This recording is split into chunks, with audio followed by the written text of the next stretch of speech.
Hello students, welcome to our royal educare YouTube channel. তো দেখো, আমরা অলরেডি জেনপাসের 2016 এবং 2017 সালের যে কেমিস্ট্রি পিওআইকিউ কোশ্চেন আছে সেগুলো আমরা অলরেডি সলভ করে নিয়েছি।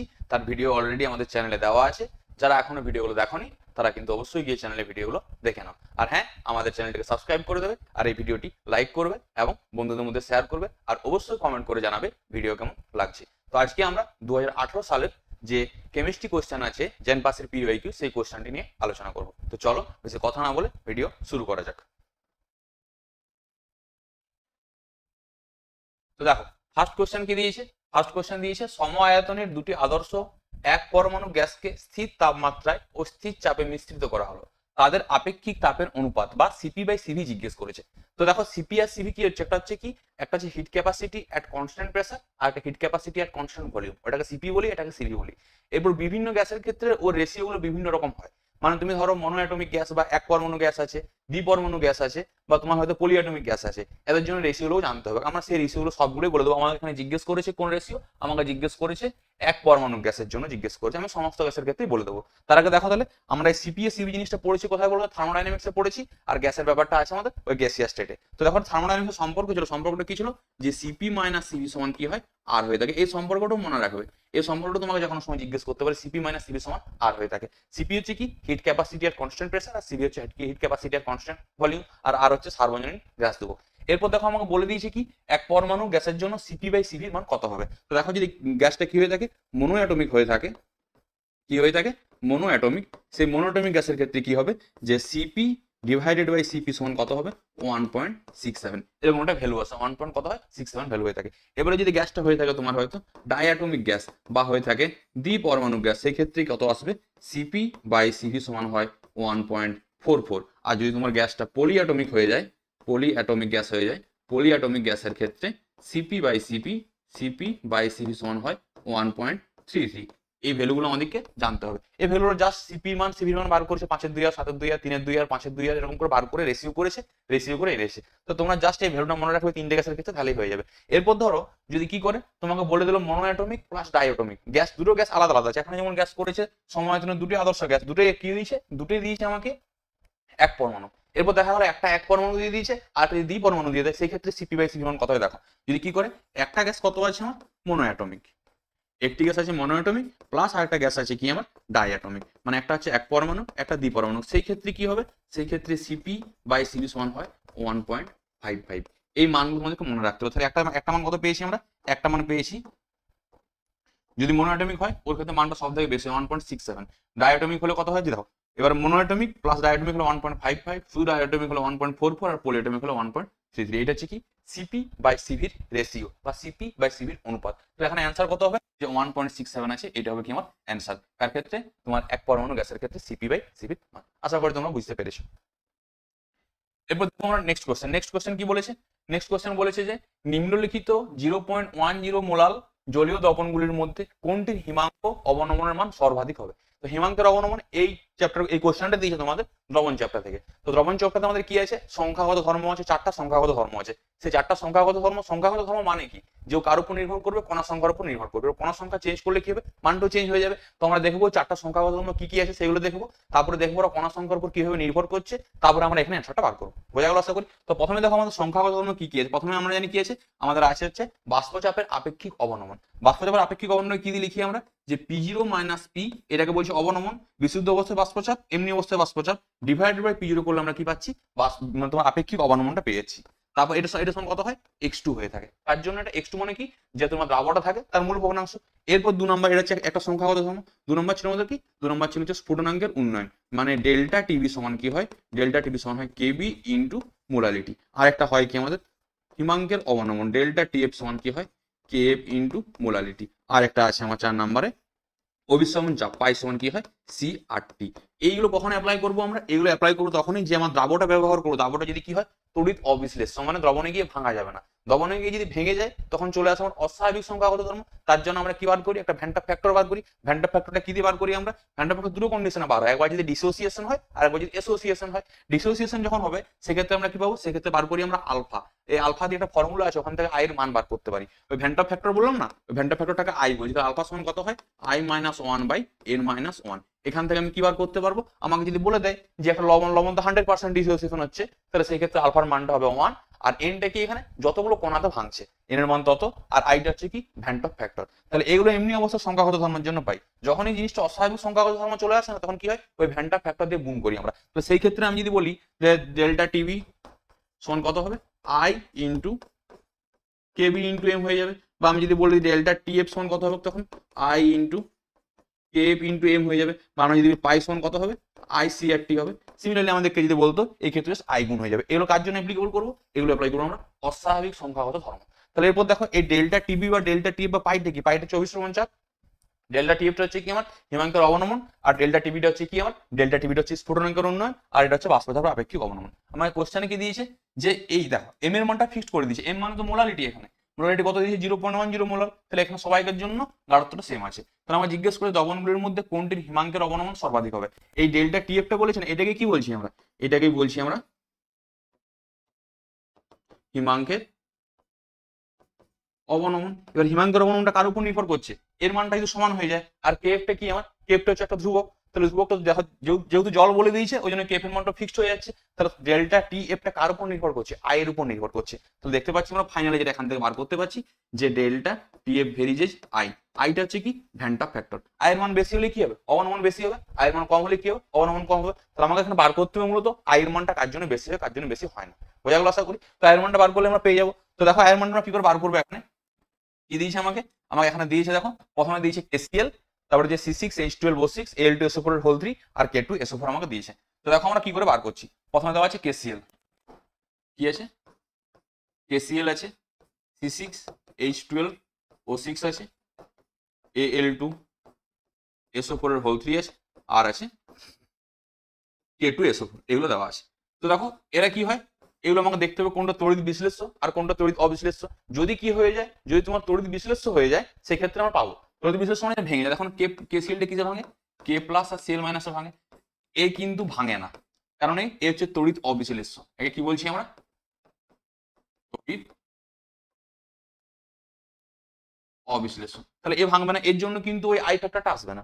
এরপর কি আছে, এখানে কটা ভাঙে দেখবো আমরা, এখানে ভাঙে 2Al3 plus plus SO4 2 minus, আর এখানে ভাঙে কিসে 2K plus plus SO4 minus 2। তাহলে এখানে কটা কোণা পাচ্ছি আমরা, এখানে n সমান দুটো কোণা পাচ্ছি, এখানে n সমান পাচ্ছি আমরা তিনটে কোণা, Al2SO4 এর সরি 3, এখানে 3 হবে, 3 দিয়ে 5টা কোণা পাচ্ছি আমরা, এখানে পাচ্ছি 5টা কোণা, আর এখানে পাচ্ছি আমরা n সমান 3টে কোণা। তাহলে দেখো এখানে কোণার সংখ্যা কোথায় বেশি পাচ্ছি আমরা, এই ক্ষেত্রে কোণার সংখ্যা বেশি পাচ্ছি। একটু আগে আমরা বললাম না যে এইগুলো সবগুলো কি হয় সংখ্যাগত ধর্ম, তাহলে কোণার সংখ্যার উপর নির্ভর করবে, কোণার সংখ্যা যেখানে বেশি হবে তার ক্ষেত্রে মানটাও বেশি হবে। তাহলে হিমাঙ্কের অবনমনটি কোণার সংখ্যাগত ধর্ম, তাহলে কোণার সংখ্যার উপর নির্ভর করবে। এবার এখানে দেখো তুমি এখানে কি হয়েছে, এখানে সব থেকে বেশি কোণার সংখ্যা কার জন্য আছে, এর জন্য সব থেকে বেশি কোণার সংখ্যা আছে। যেহেতু এই জন্য কোণার সংখ্যা সব থেকে বেশি আছে, তাহলে এই ক্ষেত্রে কি হবে, এই ক্ষেত্রে তোমার সংখ্যাগত ধর্ম যতগুলো আছে না সবাইকার জন্য বেশি হবে কে। যদি আমাকে বলে হিমাঙ্কের অবনমন কার ক্ষেত্রে বেশি হবে, এর ক্ষেত্রে হতো। আমাকে যদি বলতো বাষ্পচাপের আপেক্ষিক অবনমন কার বেশি হবে, তখন এ হতো। আমাকে যদি বলতো অভিশ্রবণ চাপ কার বেশি হবে, তখন এ হতো। কারণ চারজনে কি ধর্ম, সংখ্যাগত ধর্ম। তাহলে এখানে কণার সংখ্যা বেশি থাকার জন্য কি হবে, এর ক্ষেত্রে হিমাঙ্কের অবনমন বেশি হবে, ক্ষেত্রে হিমাঙ্কের অবনমনের মানটা কি হবে, অনেক বেশি হবে। আমাকে যদি ক্রম সাজা দিত তাহলে কি হতো, সব থেকে কে হতো, সব থেকে বেশি কে হতো, সব থেকে বেশি, এটা যদি 1, এটাকে যদি 2, এটাকে যদি 3, আর এটাকে যদি 4 দিই আমরা, তাহলে সব থেকে বেশি অবনমন কার জন্য পাবো আমরা, 3 এর জন্য পাবো। তারপরে কোণার সংখ্যা কোথায় আছে, এখানে 3 আছে, তারপরে হবে 4, তারপরে হবে 1, আর তারপরে হবে কত 2। এইটা হচ্ছে কি হিমাঙ্কের, আমাকে যদি হিমাঙ্কের অবনমনের ক্রম জিজ্ঞেস করতো তাহলে এটা ক্রম হতো। কি বলছে এটা হচ্ছে হিমাঙ্কের অবনমনের ক্রম,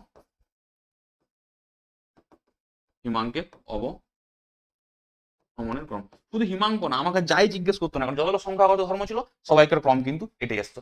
এরপর তোমাকে কোশ্চেনটা এখান থেকে ঘুরিয়ে দেয় মাঝে মাঝে, হিমাঙ্কের অবনমনের ক্রম জিজ্ঞেস না করে না তোমাকে হিমাঙ্কের ক্রম জিজ্ঞেস করতে পারে। বা তোমাকে দেখো এখানে কোশ্চেনটা কি দিয়েছে যে হিমাঙ্কের মান সর্বাধিক হবে, হিমাঙ্কের মান সর্বাধিক না বলে কি বলতে পারতো এখানে যে কার ক্ষেত্রে হিমাঙ্ক সর্বাধিক হবে, বোঝা গেল, বা কার ক্ষেত্রে স্ফুটনাঙ্কটা সর্বাধিক হবে, এরকম ভাবে জিজ্ঞেস করতে পারে।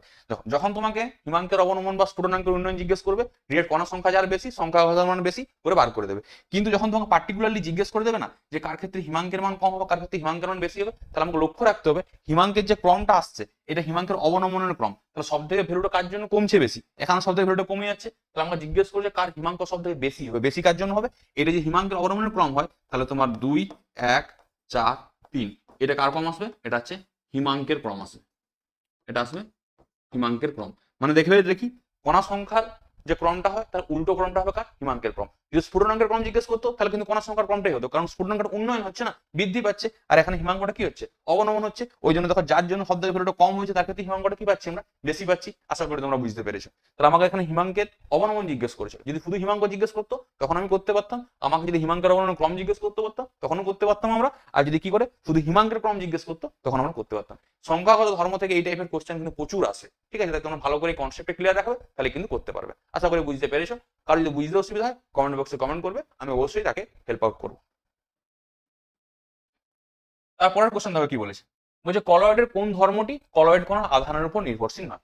কলয়েড তোমরা পড়েছো, কলয়েড এক প্রকার দ্রবণ হয়ে থাকে, ক্লাস 12 এ পৃষ্ঠতলের রসায়নিক চ্যাপ্টারটা ছিল আর কি। তো কলয়েডের কণার আধানের উপর নির্ভরশীল হয়। প্রথমে বলেছি দেখো কোয়াগুলেশন। এই কোয়াগুলেশন মানে হচ্ছে কি? এটাকে মানে আমরা কি বলে থাকি? এটাকে মানে বলি আমরা হচ্ছে তঞ্চন বা কোয়াগুলেশন।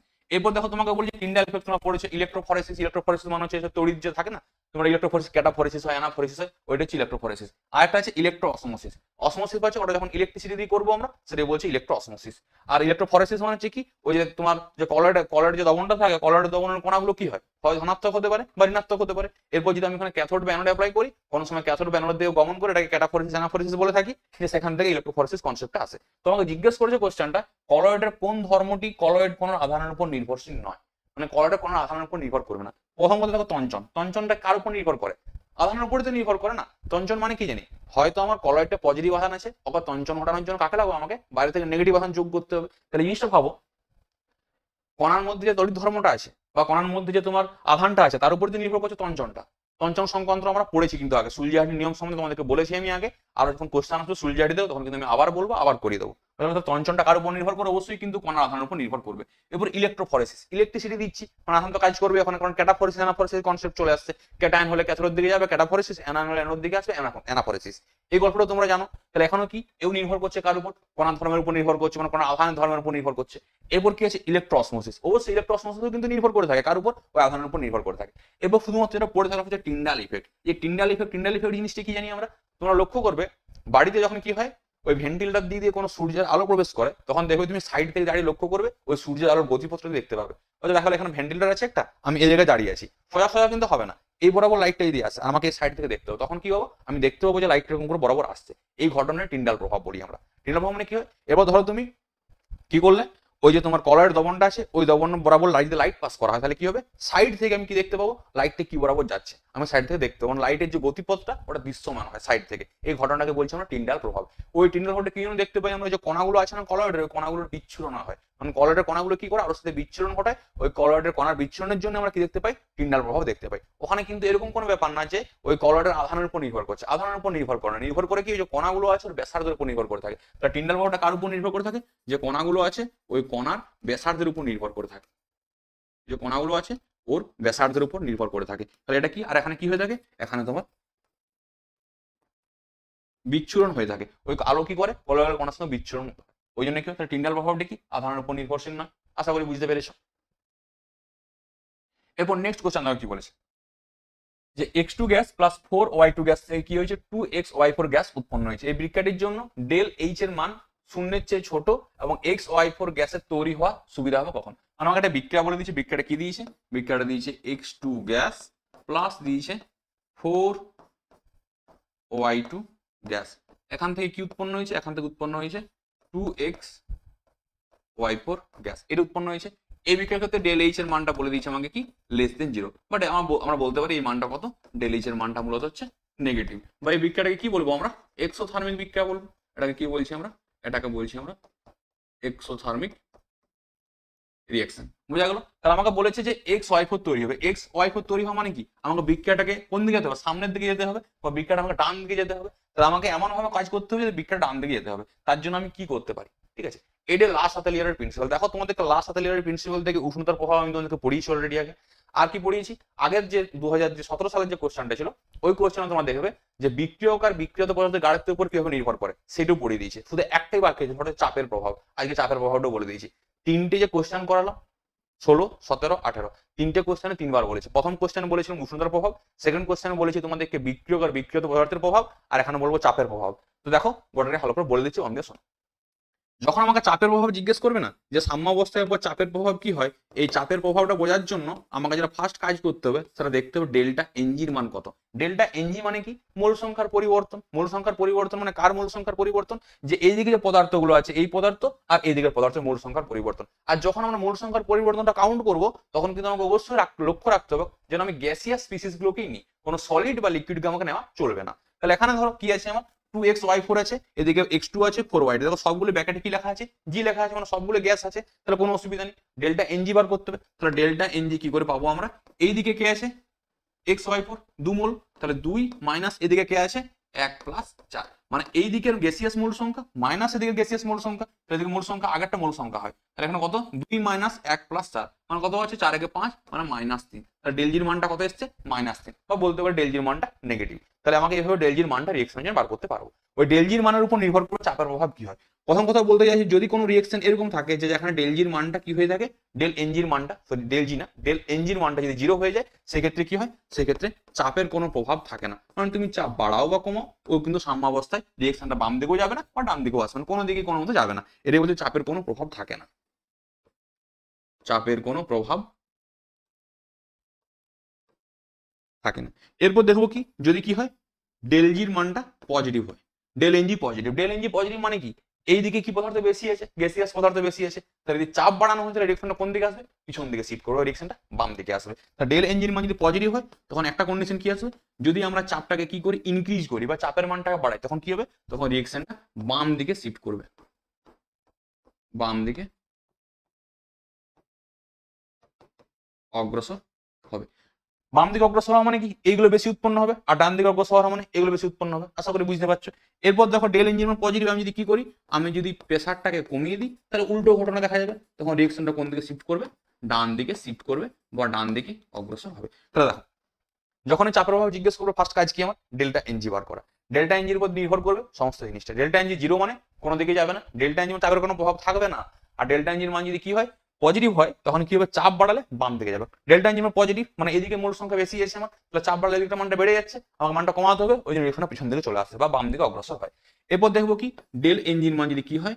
ডেল এনজির মান যদি নেগেটিভ হয় সেই ক্ষেত্রে দেখবো, সেই ক্ষেত্রে ডেল এনজির মান নেগেটিভ মানে কি? এদিকের মানগুলো বেশি আছে, এদিকের স্পিসিস গুলো বেশি আছে, বিক্রিয়ক পদার্থ বেশি আছে বিক্রিয়ক পদার্থের তুলনায়। তো দেখো ডেল এনজির মান নেগেটিভ, তখন কি আসবে? একবার যদি আমরা চাপটা বাড়াই তখন রিঅ্যাকশনটা কোন দিকে যাবে? রিঅ্যাকশনটা যাবে ডান দিকে। আর যদি আমরা কি করি? চাপ কমিয়ে দিই, রিঅ্যাকশনটা আসবে কোন দিকে? বাম দিকে। এইটি ছিল কি? চাপের প্রভাব। এই জিনিসটা তোমাকে ভালো করে মাথায় রাখতে হবে যে চাপের প্রভাবটা কি হয়ে থাকে। তাহলে এটি ছিল চাপের প্রভাব। তাহলে দেখো এই রিঅ্যাকশনের ডেল এনজির মানটা কি? নেগেটিভ। তাহলে ডেল এনজির মান নেগেটিভ, আমাকে বলেছে কি xy4 তৈরি করতে হবে, মানে রিঅ্যাকশনটা কোন দিকে নিয়ে যেতে হবে? ডান দিকে নিয়ে যেতে হবে। কখন ডান দিকে যাবে?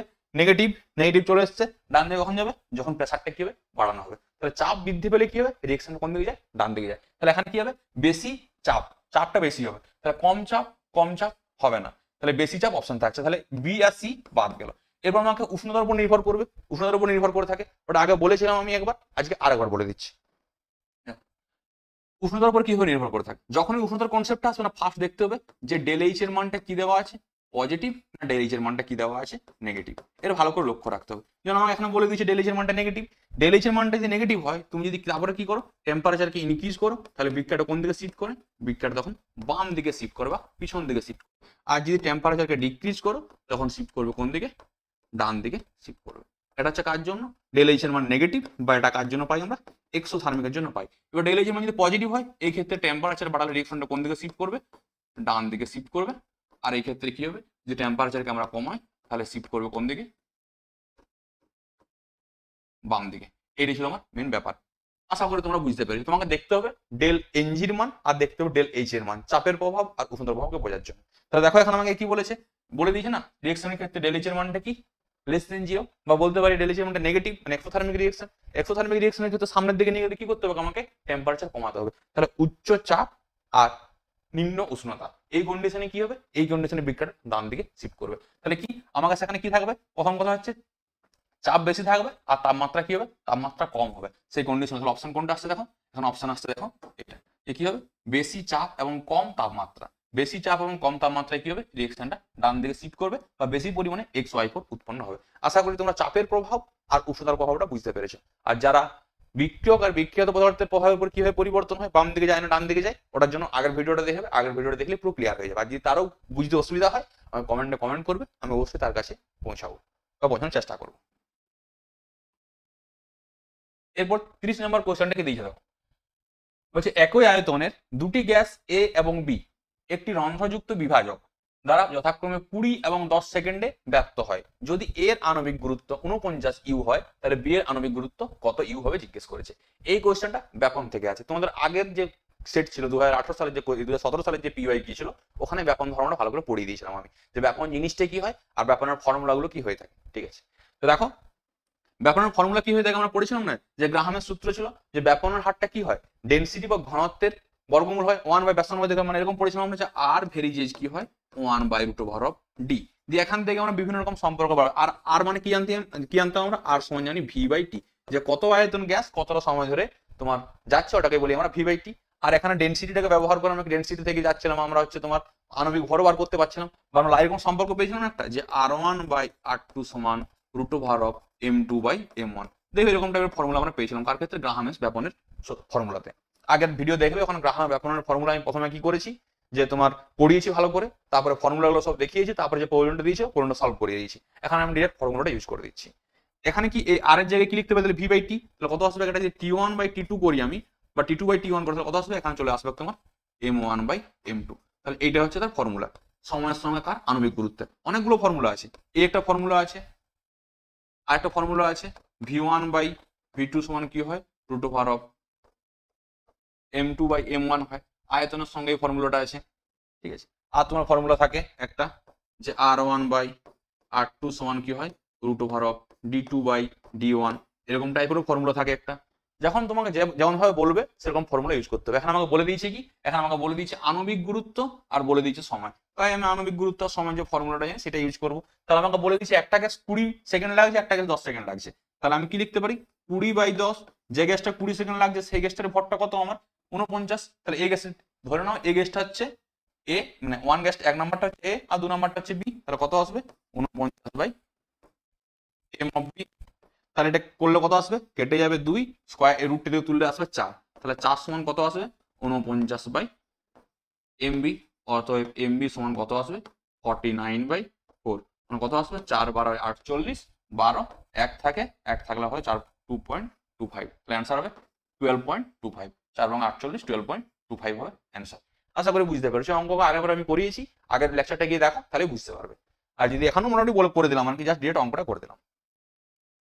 তারপরে কি বলেছে দেখো, যে স্থির উষ্ণতায় ফসফরাস পেন্টাক্লোরাইডের PCl5 এর বিয়োজন মাত্রা সাম্যাবস্থায় চাপের সঙ্গে কিভাবে পরিবর্তিত হয়। তাহলে আমাকে PCl5 এর কি দিয়েছি বিয়োজন মাত্রা, এই PCl5 এর বিয়োজন মাত্রা যে কোনো জিনিসের ক্ষেত্রে বিয়োজন মাত্রা যদি বার করতে দেয় না আমাকে কেপি বা কেসির আকারে, তখন কিভাবে বার করে আমরা সেটা শিখবো। চলো, তো আছে কি আমার এখানে আছে, আমার হচ্ছে PCl5 কিসে বিয়োজিত হয়, ও বিয়োজিত হয় PCl3, এগুলো সব গ্যাসিয়াস অবস্থায় আছে, উৎপন্ন হয় কি Cl2 গ্যাস।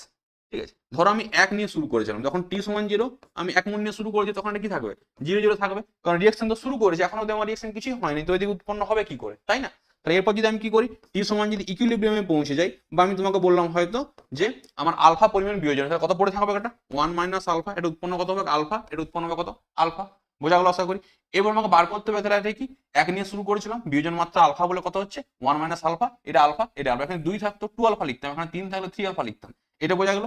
এরপর আমি যদি মোট মূল সংখ্যা বার করি, কি বার করবো আমরা মোট মূল সংখ্যা, তাহলে মোট মূল সংখ্যাটা আমরা পাবো কি করে, দেখো এখানে তখন পাবো আমরা 1 minus alpha plus alpha plus alpha, তাহলে পাচ্ছি কত আমরা 1 প্লাস আলফা, এইটা সাম্যাবস্থায় মূল সংখ্যা, আর এটা কি পেয়েছি আমরা এটা আর এটা পাচ্ছি কি মোট মূল সংখ্যা সাম্যাবস্থায় পেয়ে গেছি। তাহলে এরপর 1 minus alpha by 1 plus alpha, alpha by 1 plus alpha, আর আলফা বাই 1 প্লাস আলফা, বার করলাম কি আমরা বার করলাম হচ্ছে আমরা মূল ভগ্নাংশ, কি বার করলাম মূল ভগ্নাংশ বার করলাম। মূল ভগ্নাংশ মানে কি জানি, মূল সংখ্যা বাই মোট মূল সংখ্যা, দেখো মোট মূল সংখ্যাটা 1 প্লাস আলফা, আর এই মূল সংখ্যাগুলো কত ছিল 1 minus alpha by 1 plus alpha পেয়ে গেলাম। এরপর কি জানি আমরা, এই যে মূল ভগ্নাংশ আছে, মূল ভগ্নাংশের সঙ্গে যদি আমরা চাপটাকে গুণ করি কি পাই আমরা আংশিক চাপ পাই, তাহলে কি হবে, তাহলে আমার আংশিক চাপটা কত আসবে, আংশিক চাপ আসবে কত 1 minus alpha by 1 plus alpha into P, alpha by 1 plus alpha into P, alpha by 1 plus alpha into P, এটা পেয়ে গেলাম আংশিক চাপ। এবার আমাকে বলেছে কি PCl5 এর বিয়োজন মাত্রা কিভাবে সম্পর্কিত হয়। এবার আমাকে দেখতে হবে আমরা কি জানি যে কেপি সমান কি জানি, কেপি সমান কি হয়, এদিকে যারা থাকে তাদের আংশিক চাপ ডিভাইডেড বাই আংশিক চাপ। তাহলে কেপি যে partial pressure of PCl3 into partial pressure of Cl2 divided by partial pressure of PCl5। এটা কার সম্পর্ক, এটা কেপির সম্পর্ক। তাহলে দেখো আমি এটা তখন ধরে করলাম, কি বার করলাম আমরা পার্সিয়াল প্রেসার বা আংশিক চাপ নির্ণয় করলাম না। দেখো সবাইকার আংশিক চাপ পেয়ে গেছি, PCl5 এর পেয়ে গেছি, PCl3 এর পেয়ে গেছি, Cl2 পেয়ে গেছি। এই আংশিক চাপের মানটা আমরা এখানে কি করবো, এখানে জাস্ট পুট করবো, এটাই কাজ। তো চলো তাহলে আছে কি আমার এখানে আছে কেপি, উপরে ছিল PCl3 Cl2, নিচে ছিল PCl5। এক্ষেত্রে কত পেয়েছি তাহলে আমরা, এক্ষেত্রে পেয়েছি আমরা alpha by 1 plus alpha into P গুণিত alpha by 1 plus alpha into P divided by কি পেয়েছি আমরা 1 minus alpha by 1 plus alpha into P. একটা পি কেটে যাবে, একটা 1 প্লাস আলফা, একটা 1 প্লাস আলফা কেটে যাবে। তো থাকবে কি আমার আলফা ইন্টু আলফা মানে আলফা স্কোয়ার পি, নিচে কত থাকবে এ 1 প্লাস আলফা 1 মাইনাস আলফা মানে এ প্লাস বি ইন্টু এ মাইনাস বি করলে কি আসে এ স্কোয়ার মাইনাস বি স্কোয়ার। তাহলে এখানে কি আসবে, এটা হয়ে যাবে 1 মাইনাস আলফা স্কোয়ার। এরপর বিয়োজন ধ্রুবকের মানটা কি হয় অনেক কম, ওই জন্য কি হয়, ওই জন্য আমরা কি ধরতে পারি মানে এর মানটা অনেক কম হওয়ার জন্য 1 মাইনাস আলফা স্কোয়ার ধরতে পারি আমরা, ইকুইভ্যালেন্ট টু 1 ধরতে পারি। তো আলটিমেটলি কেপি সমান কি পাচ্ছি আমরা, কেপি সমান পাচ্ছি যে কত, এটা আসবে আলফা স্কোয়ার ইন্টু পি। আমাকে জিজ্ঞেস করছে কার সাথে কার সম্পর্ক, এই যে চাপ, এটা তো পিটা মোট চাপ, তো আমার এখানে পিটা পেয়েছি, এটি কি আমার, এটি হচ্ছে আমার মোট চাপ। এই মোট চাপের সাথে আমাকে জিজ্ঞেস করেছে আলফা বা বিজনের সম্পর্ক। তাহলে কি হবে, আলফা স্কোয়ার সমান কি হবে কেপি বাই পি, বা আলফা সমান কি পাবো আমরা root over of KP by P, এই জিনিসটা পেয়ে যাবো। তাহলে দেখো ফাইনালি আমি যেটা পেলাম সেটা কি পেলাম, আলফা সমান root over of KP by P. এটা বার করে আমি দেখিয়ে দিলাম যে কি করে আসছে। যে কোনো গ্যাসের ক্ষেত্রে বার করতে পারবো, বার করা হয়, তাহলে বার করা উচিত, বার করা দরকার আমাদের। যদি বার না করতে পারি আমরা, আমাদের এখান থেকে আরো বিভিন্ন টাইপের জিজ্ঞেস করে আর কি। এই ফর্মুলার ডেট তোমাকে জিজ্ঞেস করতে পারে, বা তোমাকে এখানে কি করতে পারে, পি এর মান বলে দিলে, আলফার মান বলে দিলে, কেপির মান জিজ্ঞেস করতে পারে। এখানে বিভিন্ন টাইপের প্রবলেম দেয়, তাই এটা কিন্তু বার করা খুব জরুরি। কি করে বার করছি দেখো, যে রিয়েকশনটা দেওয়া থাকবে সেই রিয়েকশনে লিখতে হবে প্রথমে আগে PCl5 কে 1 নিতে হবে, বা অনেক সময় দুজন থাকলে এ বি ধরতে পারো, কোনো অসুবিধা নেই। 1 নিয়ে নিলে এরপর এটা 0 0 হবে। যখন আলফা বিয়োজন ধ্রুবক বলে দিয়েছি তাহলে 1 মাইনাস আলফা, এটা আলফা এটা আলফা, মোট মূল সংখ্যা কত হবে সবগুলোকে যোগ করে দেবে। আর মূল ভগ্নাংশটা কি করে পাবো আমরা, এইটা ডিভাইড বাই করলে মূল ভগ্নাংশ পেয়ে যাবো। আর এখান থেকে আংশিক চাপ কি করবো, মোট চাপ গুণ করলে পেয়ে যাবো। এখান থেকে কেপি বলেছি, যে কেসি বার করতে দিতে আমাকে তখন কি করতাম, কেসি মানে কি জানি আমরা, যে আমাকে গাঢ়ত্বের আকারে প্রকাশ করতে হবে সবাইকে। এখানে যেমন কেপি মানে সবাইকে আংশিক চাপের আকারে প্রকাশ করেছি, তাহলে কেসি মানে গাঢ়ত্বের আকারে প্রকাশ করতে হবে। যখন গাঢ়ত্বের আকারে প্রকাশ করবো তখন কি করবো, মূল ভগ্নাংশ বাই মূল সংখ্যা বাই কি করি আয়তন করে দিই। তাহলে এখানে কি হবে 1 মাইনাস আলফা বাই ভি করলে গাঢ়ত্ব পেয়ে যাবো। তাহলে আমাকে যে গাঢ়ত্ব বার করতে দিতে সবাইকার জন্য, তো সবাইকে গাঢ়ত্ব কত দেখো, এটা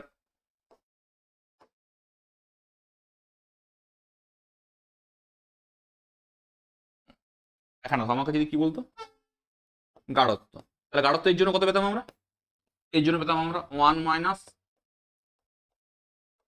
alpha by V, alpha by V, alpha by V. এটা পেয়েছি আমরা গাঢ়ত্ব। আমাকে কেসি বার করতে হলে গাঢ়ত্ব ইউজ করতাম, আমরা কেপি দিয়েছে তাই কেপি ইউজ, তাই আমরা আংশিক চাপ ব্যবহার করছি।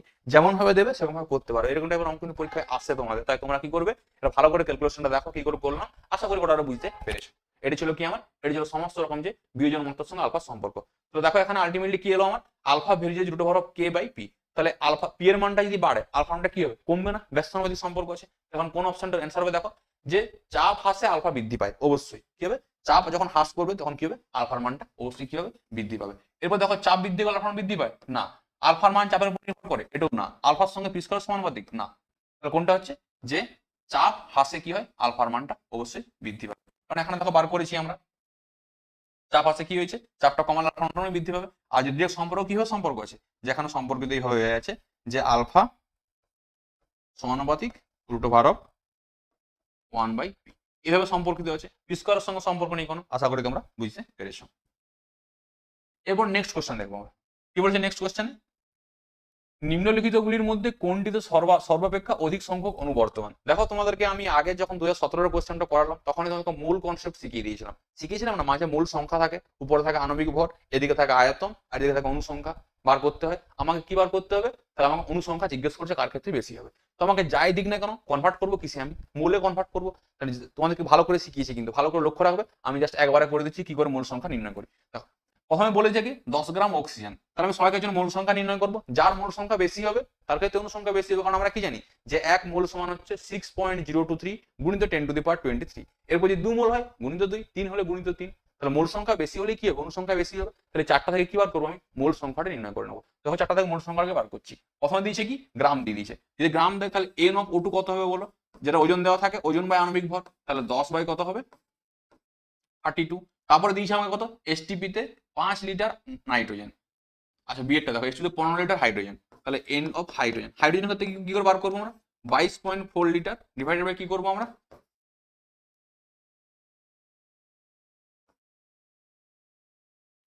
কত 15 ডিভাইডেড বাই 22.4। আর আমাকে দিয়েছে কি N অফ N2, এটা কত আসবে, এটা আসবে তোমার 5 বাই 22.4, আর কাছে 0.5 গ্রাম N2, মানে N অফ H2 কত আসবে 0.5 বাই 2। মোটামুটি দেখো এইটা হচ্ছে আমার ব্যাপার। তাহলে মূল সংখ্যা সব জায়গায় বার করতে হবে। এখন কত, যে ওজন দেওয়া থাকে ওজন বাই আণবিক ভর করলে মূল সংখ্যা পেয়ে যাই। এখন আয়তন যখন বার করি তখন কি করি, যে আয়তন দেওয়া থাকে সেইটা বাই ভাগ করি আমরা, এখনো ভাগ করি এখনো ভাগ করি। তো দেখো 0.5 বাই 0.25 করলে কত আসে আমার 0.25, এটা আসছে কত 0.25 মূল আমরা পেয়ে গেছি। এবার এর ক্ষেত্রে ক্যালকুলেশন ভাগ করে আমাকে দেখতে হবে। দেখো এর ক্ষেত্রে ক্যালকুলেশন ভাগটা আমরা কি করাবো করছি দেখো।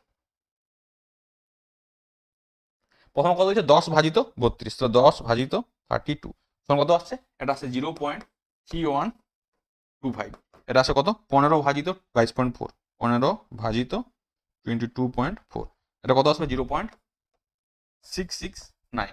আর এটা কত আছে 5 ভাজিত 22.4, কত আসছে 0.223। তাহলে এত মূল আমি পেয়ে গেলাম। তো দেখো সবাইকার ক্ষেত্রে কি পেয়ে গেছি, মূল সংখ্যা পেয়ে গেছি, এত মূল সবগুলোর ক্ষেত্রে মূল পেয়ে গেলাম। বা তোমার সংখ্যা দেখো ক্যালকুলেশন হিসাব না করলেও বোঝা কিন্তু এখন যেত। এটা ভেবে নাও না 100/32, ঠিক আছে, তাহলে 100/32 যদি করে দেওয়া টাকা তাহলে কত আসবে, কারণ এরকম ভাগ করি না আমরা যে কত হবে 32 আর 100 কত আসবে, দেখো ভাগ করে দেখবে একটা দশমিক চলে আসছে আর কি। তো এখান থেকে দেখো 0.3 পাবে, এটা 15/22.4 করবে, এখানে দেখো মানটা সব থেকে বেশি হবে 0.6, এমনিতেও বোঝা যেত আর কি, এই মানটা অটোমেটিক কম হবে এর তুলনায়। আর 0.5 আমাকে জাস্ট এইখানে ক্যালকুলেশন একটু করলে বুঝতে পারতে, ক্যালকুলেটর না ব্যবহার করেও কিন্তু একটা ভাগ করে কিন্তু বোঝা যেত আর কি। আমি ক্যালকুলেটর করে নিলাম, তোমরা কিন্তু পরীক্ষার ক্যালকুলেটর পাবে না, কারণ ফোন আছে, আমি ফোনটা ইউজ করে নিলাম আর কি। তো পরীক্ষার সময় একটু ভাগটা করে নেবে, তাহলে সুন্দর করতে পারবে, ঠিক আছে। এখন দেখো তাহলে এক্ষেত্রে মূল সংখ্যা বেশি, মানে এক্ষেত্রে কি হবে কণার সংখ্যা কি হবে বেশি হবে।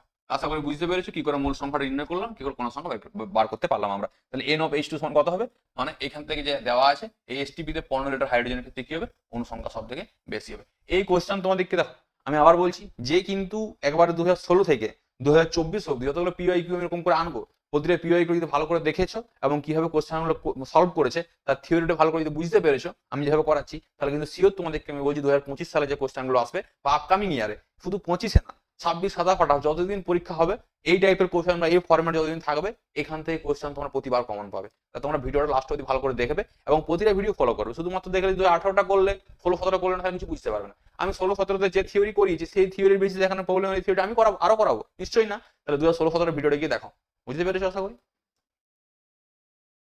এরপর আমাকে কি বলেছে যে in which of the following reaction will KP be equal to KC, মানে কেপি সমান কেসি হবে নিচের কোন বিক্রিয়ার জন্য। এই কেপি কেসি সম্বন্ধে আমাকে পড়িয়ে দিয়েছিলাম, ভালো করে দেখো 2016 সালের কোশ্চেনে খুব ডিটেলসে পড়িয়ে দিয়েছিলাম। কার উপর নির্ভর করে কেপির সঙ্গে কেসি সম্পর্ক আছে না একটা, যে আমরা কি জানি কেপি সমান কি হয় KC into RT to the power delta NG. তাহলে ডেল্টা এনজির মানটার উপর নির্ভর করবে, ডেল্টা এনজির মান যদি কি হয়ে যায়, ডেল্টা এনজি মানে একটু আগে ডেল্টা এনজি কথাটা বলছিলাম, সেই ডেল্টা এনজি এর মান যদি 0 হয় তাহলে কি হয় কেপি।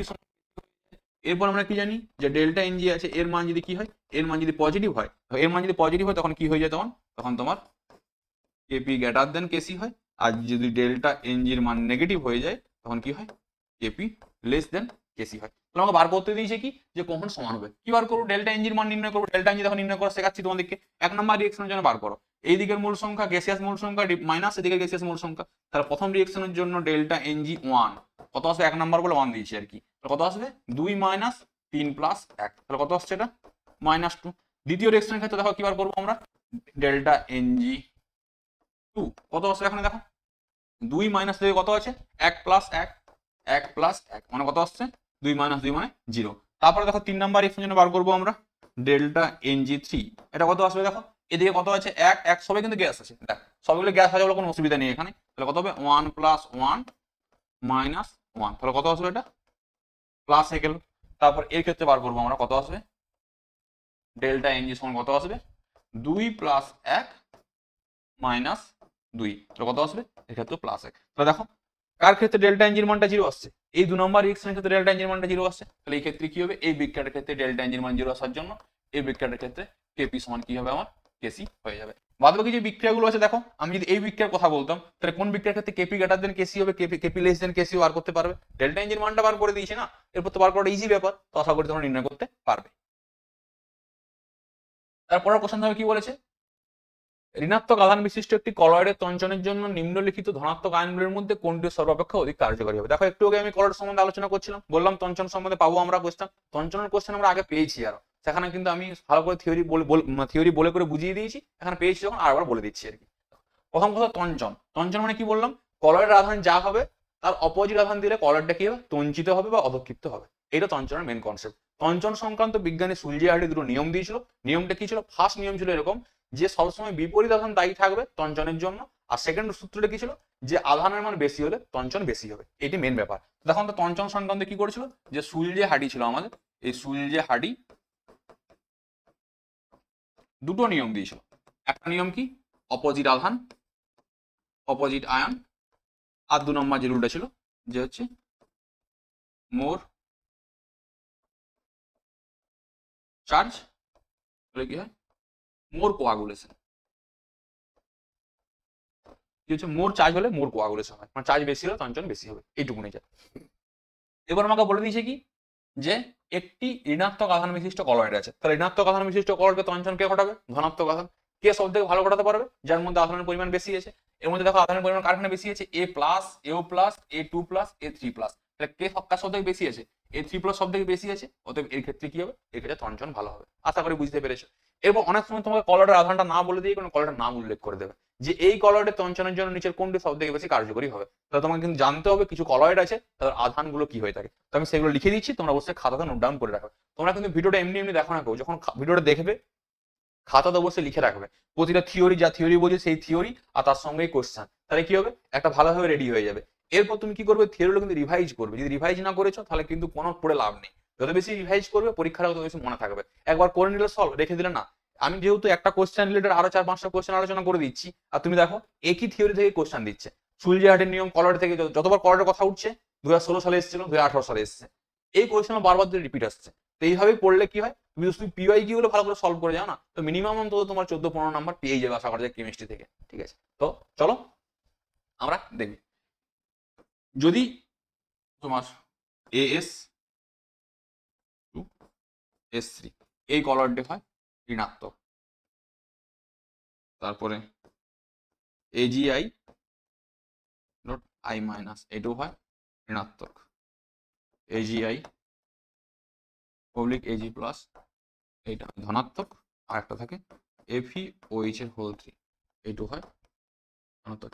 এইগুলো আমাকে জানতে হবে। এই যে আছে কলয়েড গুলো, এই সলগুলো, এই সলগুলো কার কি চার্জ হয়ে থাকে। দেখো এই AgI অবলিক I মাইনাস আর AgI অবলিক Ag প্লাস, এটাকে অন্যভাবে জিজ্ঞেস করতে পারে। এটাকে এইভাবে বলে থাকে যে AgNO3 দ্রবণে কি করেছে, যে AgNO3 দ্রবণে অতিরিক্ত KI দেওয়া আছে। কি করা আছে?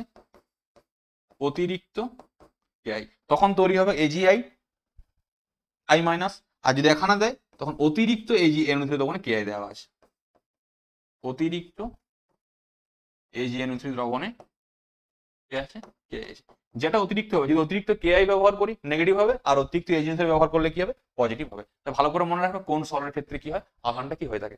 উল্লেখ নাও করতে পারে তারা, কিন্তু আমাকে বলে দিলাম AS2S3 এই কলয়েডের আধানের জন্য নিচের কোন আয়নটি বেশি পরিমাণে কার্যকরী হবে। বোঝা গেল আশা করি। তখন তোমাকে কিন্তু অবশ্যই উল্লেখ রাখতে হবে, মনে রাখতে হবে এগুলো, যে কার ক্ষেত্রে কি হয়।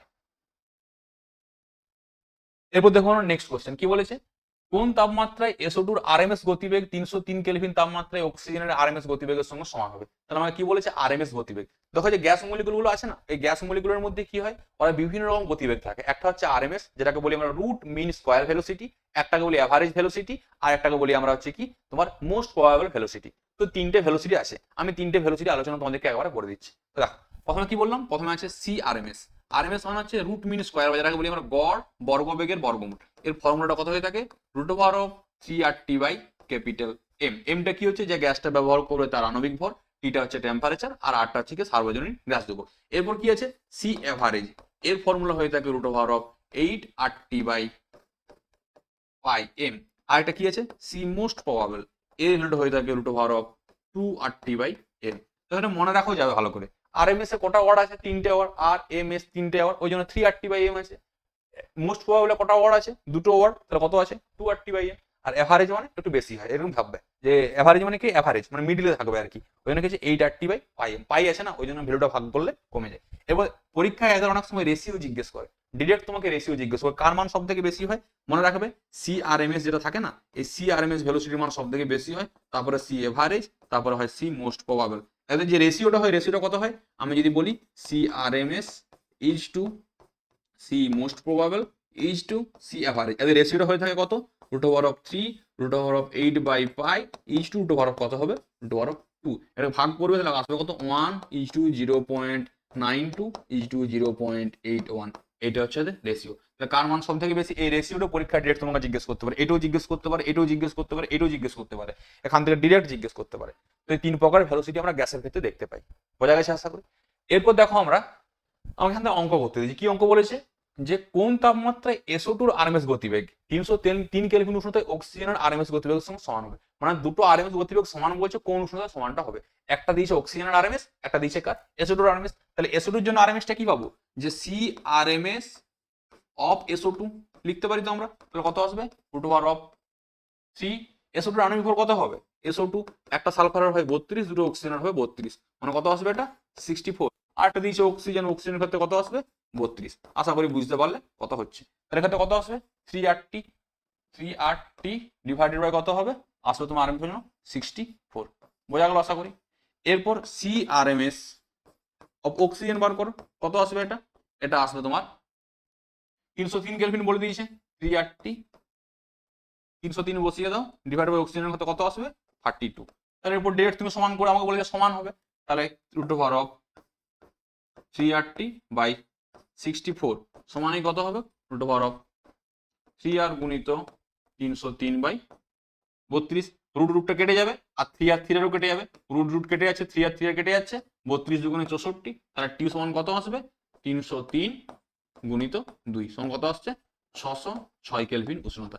এই কেলভিন উষ্ণতায় কি হবে? এর মানটা সমান হবে। অনেক সময় তোমাকে এখানে সমান না বলে দিয়ে করে না, 4 গুণ 5 গুণ বলে দিতে পারে, কিছু না, জাস্ট 4 গুণ 5 গুণ যেমন ভাবে বলবে, যার জনটা গুণিত হবে তার সঙ্গে গুণ করবে। এখানে তোমাকে বলে দিলে হয়তো এর সঙ্গে এত গুণ হবে, কোন উষ্ণতায়? এর আরএমএস এর মানটা এর আরএমএস এর মানে 4 গুণ হবে বা 5 গুণ হবে। তখন কি করে বার করবে? তখন এইভাবে জাস্ট সমান করে 4 গুণ বা 5 গুণ করবে, তাহলে পেয়ে যাবে, কোনো অসুবিধা হবে না। আর বারবার এটাই জিজ্ঞেস করে যে কোন উষ্ণতায় সমান হবে, বা কোন উষ্ণতায় 4 গুণ হবে, বা কোন উষ্ণতায় 5 গুণ হবে। এটা ইজিলি বার করতে তোমরা পারবে, জাস্ট এই ফর্মুলা ইউজ করবে তাহলেই হয়ে যাবে। অনেক সময় তোমাকে না আরএমএস ভেলোসিটির সঙ্গে এভারেজ ভেলোসিটিকে মিশিয়ে দিতে পারে, বলবে এর আরএমএস ভেলোসিটি এবং এর এভারেজ ভেলোসিটি, এত তাপমাত্রায় অক্সিজেন গ্যাসের আরএমএস ভেলোসিটি কোন তাপমাত্রায় SO2 গ্যাসের এভারেজ ভেলোসিটির সঙ্গে সমান হবে। তো তোমাকে average velocity RMS velocity use করবে, তখন তোমাকে দুটো ফর্মুলা ইউজ করতে হবে। এখন যেমন দুটো আরএমএস বলে দিয়েছে, ওখানে আরএমএস প্লাস এভারেজ দুটোকে মিশিয়েও জিজ্ঞেস করতে পারে কিন্তু। তাই একটা থেকে দেখো, এটা আমার থিওরি, এখান থেকে তোমাকে যেমন ভাবে জিজ্ঞেস করুন না কেন তুমি সেইভাবে কিন্তু করতে পারবে। আশা করি তোমরা বুঝতে পেরেছো। নেক্সট কোশ্চেন দেখো কি বলেছে। গ্রাফাইট, হীরক, কয়লা এরা কি? এই গ্রাফাইট, হীরক, কয়লা আছে না, এরা সবগুলো হচ্ছে কার্বনের রূপভেদ। কি বলছি? কার্বনের রূপভেদ, বা এদেরকে আমরা অ্যালোট্রপ বলে থাকি, গ্রুপ কেমিস্ট্রির কোশ্চেন। এটা হচ্ছে কি? কার্বনের রূপভেদ। যে কার্বন আছে না, কার্বনের রূপভেদ 3টে পাই আমরা মূলত। 1 টাকা পাচ্ছি আমরা কি? 1 টাকা পাচ্ছি আমরা হীরক, 2 পাচ্ছি আমরা গ্রাফাইট, আর 3 নাম্বারে পাচ্ছি আমরা ফুলারিন। কি পাচ্ছি আমরা? ফুলারিন। তো দেখো হীরক, মনে রাখবে হীরকের মধ্যে কি হয়, এইখানে যে কার্বনটা থাকে, কার্বনের সংকর আয়ন হয় sp3, এর ক্ষেত্রে কার্বন হয় sp2, আর এর ক্ষেত্রে সংকর আয়ন হয় sp2। এ কি হয়? এ কিন্তু প্রচুর পরিমাণে কঠিন হয়। এ কি হয়? হীরক কঠিন হয়। আর মনে রাখবে যে হীরক থাকে, হীরকের মধ্যে কার্বনের সংকর sp3 হয়ে থাকে, আর এর মধ্যে বন্ড ডিসটেন্সটা 1.54 আর্মস্ট্রং হয়ে থাকে। এই ইনফরমেশনটা কাজে লাগে। আর কি হয়? এ কিন্তু তড়িতের কুপরিবাহী হয়। কি হয়? কুপরিবাহী মানে তড়িৎ পরিবহন করতে পারে না। বোঝা গেল আশা করি। গ্রাফাইট, গ্রাফাইট কি হয়ে থাকে? এই পিচ্ছিল পদার্থ হয়ে থাকে। এ কি হয়ে থাকে? পিচ্ছিল পদার্থ হয়ে থাকে। এ কিন্তু কি হয়? তড়িতের সুপরিবাহী। তড়িতের কি হয়ে থাকে? সুপরিবাহী হয়ে থাকে। বোঝা গেল। আর এখানে মনে রাখবে পিচ্ছিল হয়, আর এর মধ্যে ভ্যান্ডার ওয়াল আকর্ষণ বল কাজ করে থাকে। কি আকর্ষণ বল কাজ করে থাকে? ভ্যান্ডার ওয়াল আকর্ষণ বল কাজ করে। আকর্ষণ বল থাকে এদের মধ্যে। মানে ধরো এই যে গ্রাফাইট আছে না, পিচ্ছিল পদার্থ হয়, ঠিক আছে, মানে এরকম একটা গ্রাফাইটের লেয়ার থাকে, তার উপর একটা লেয়ার থাকে, তার উপর একটা লেয়ার থাকে, তার উপর একটা লেয়ার থাকে। এই যে লেয়ার গুলো থাকে না, এই লেয়ারের সঙ্গে এই লেয়ার যে আকর্ষণ বলটা, ওই আকর্ষণ বলটাকে আমরা কি বলছি, ভ্যান্ডার ওয়াল আকর্ষণ বল থাকে। এই প্রতি লেয়ারের সঙ্গে লেয়ারের ভ্যান্ডার ওয়াল আকর্ষণ বল মানটা কি হয়, কম হয়। ওই জন্য কি একটু চাপ দিলে বা একটু ফোর্স প্রয়োগ করলে কি হয়, গ্রাফাইটটা পিছলে যায়। কেন পিছলে যায়, কারণ আকর্ষণ বলটা কি আছে, মানে কম আছে। ওই জন্য কি হয়, একটা লেভেলের সঙ্গে আরেকটা লেভেল কি হয়, এরকম দিলেই পিছলে যায়। ওই জন্য এখানে কি বলছি, পিচ্ছিল পদার্থ হয়ে থাকে গ্রাফাইট। মনে রাখবে, এই কিন্তু কঠিন হয়, এই পিচ্ছিল হয়। এর সংকরণ sp3, এর সংকরণ sp2। এই তড়িতের কুপরিবাহী, এই তড়িতের সুপরিবাহী। এখানে যে ডিস্টেন্সটা থাকে 1.54 আমস্ট্রং থাকে, আর এখানটা 1.33 এর মতন হয় মানটা। এরপর ফ্লুয়ারিন, ফ্লুয়ারিনের সংকরণ কি হয়, sp2। এও কিন্তু কি হয়, এও কিন্তু তড়িতের সুপরিবাহী হয়, এও তড়িতের সুপরিবাহী হয়। এবার মনে রাখবে, এই যে ফ্লুয়ারিন থাকে না, এর মধ্যে কি হয়, 5 মেম্বারিং আর 6 মেম্বারিং। ফুটবল দেখেছো তোমরা, ফুটবলে কি থাকে, পেন্টাগন আর হেক্সাগন থাকে। ওই রকম এর মধ্যে কি হয়, ফ্লুয়ারিনের মধ্যে পেন্টাগন আর হেক্সাগন থাকে। এই ফ্লুয়ারিনের সংকেত কেমন হয়, C60, C70 বা C80, এগুলোকে ফ্লুয়ারিনের সংকেত বলি আমরা। 60টা কার্বন, 70টা কার্বন, 80টা কার্বন নিয়ে ফ্লুয়ারিন তৈরি করে। এখানে জিজ্ঞেস করে যে এর মধ্যে কতগুলো 5 মেম্বার রিং থাকে আর কতগুলো 6 মেম্বার রিং থাকে, এটা আমাকে জিজ্ঞেস করে। তো যখনই দেখবে এরকম C60, C70 বলে দেবে না, আর আমাকে জিজ্ঞেস করবে 5 member ring, 6 member ring, 6 member ring, তখন বার করার ফর্মুলা মনে রাখবে। এই ফ্লুয়ারিনের ক্ষেত্রে যে 5 মেম্বার রিংটা থাকে না, 5 মেম্বার রিং অলওয়েজ কটা হয়, অলওয়েজ 12টা হয়ে থাকে। কটা হবে, অলওয়েজ 12টা, এর বাইরে যাবে না। সে C60 হোক, 70 হোক আর 80 হোক, 5 মেম্বার রিং কটা হবে আমার, 12টা হবে। এরপর 6 মেম্বার রিং বার করার ফর্মুলা কি, ওর ফর্মুলা যদি আমাকে দেয়, আমাকে যদি বলে দেয় 6 মেম্বার রিং, ওর ক্ষেত্রে ফর্মুলাটা হয়ে থাকে n/2 - 10।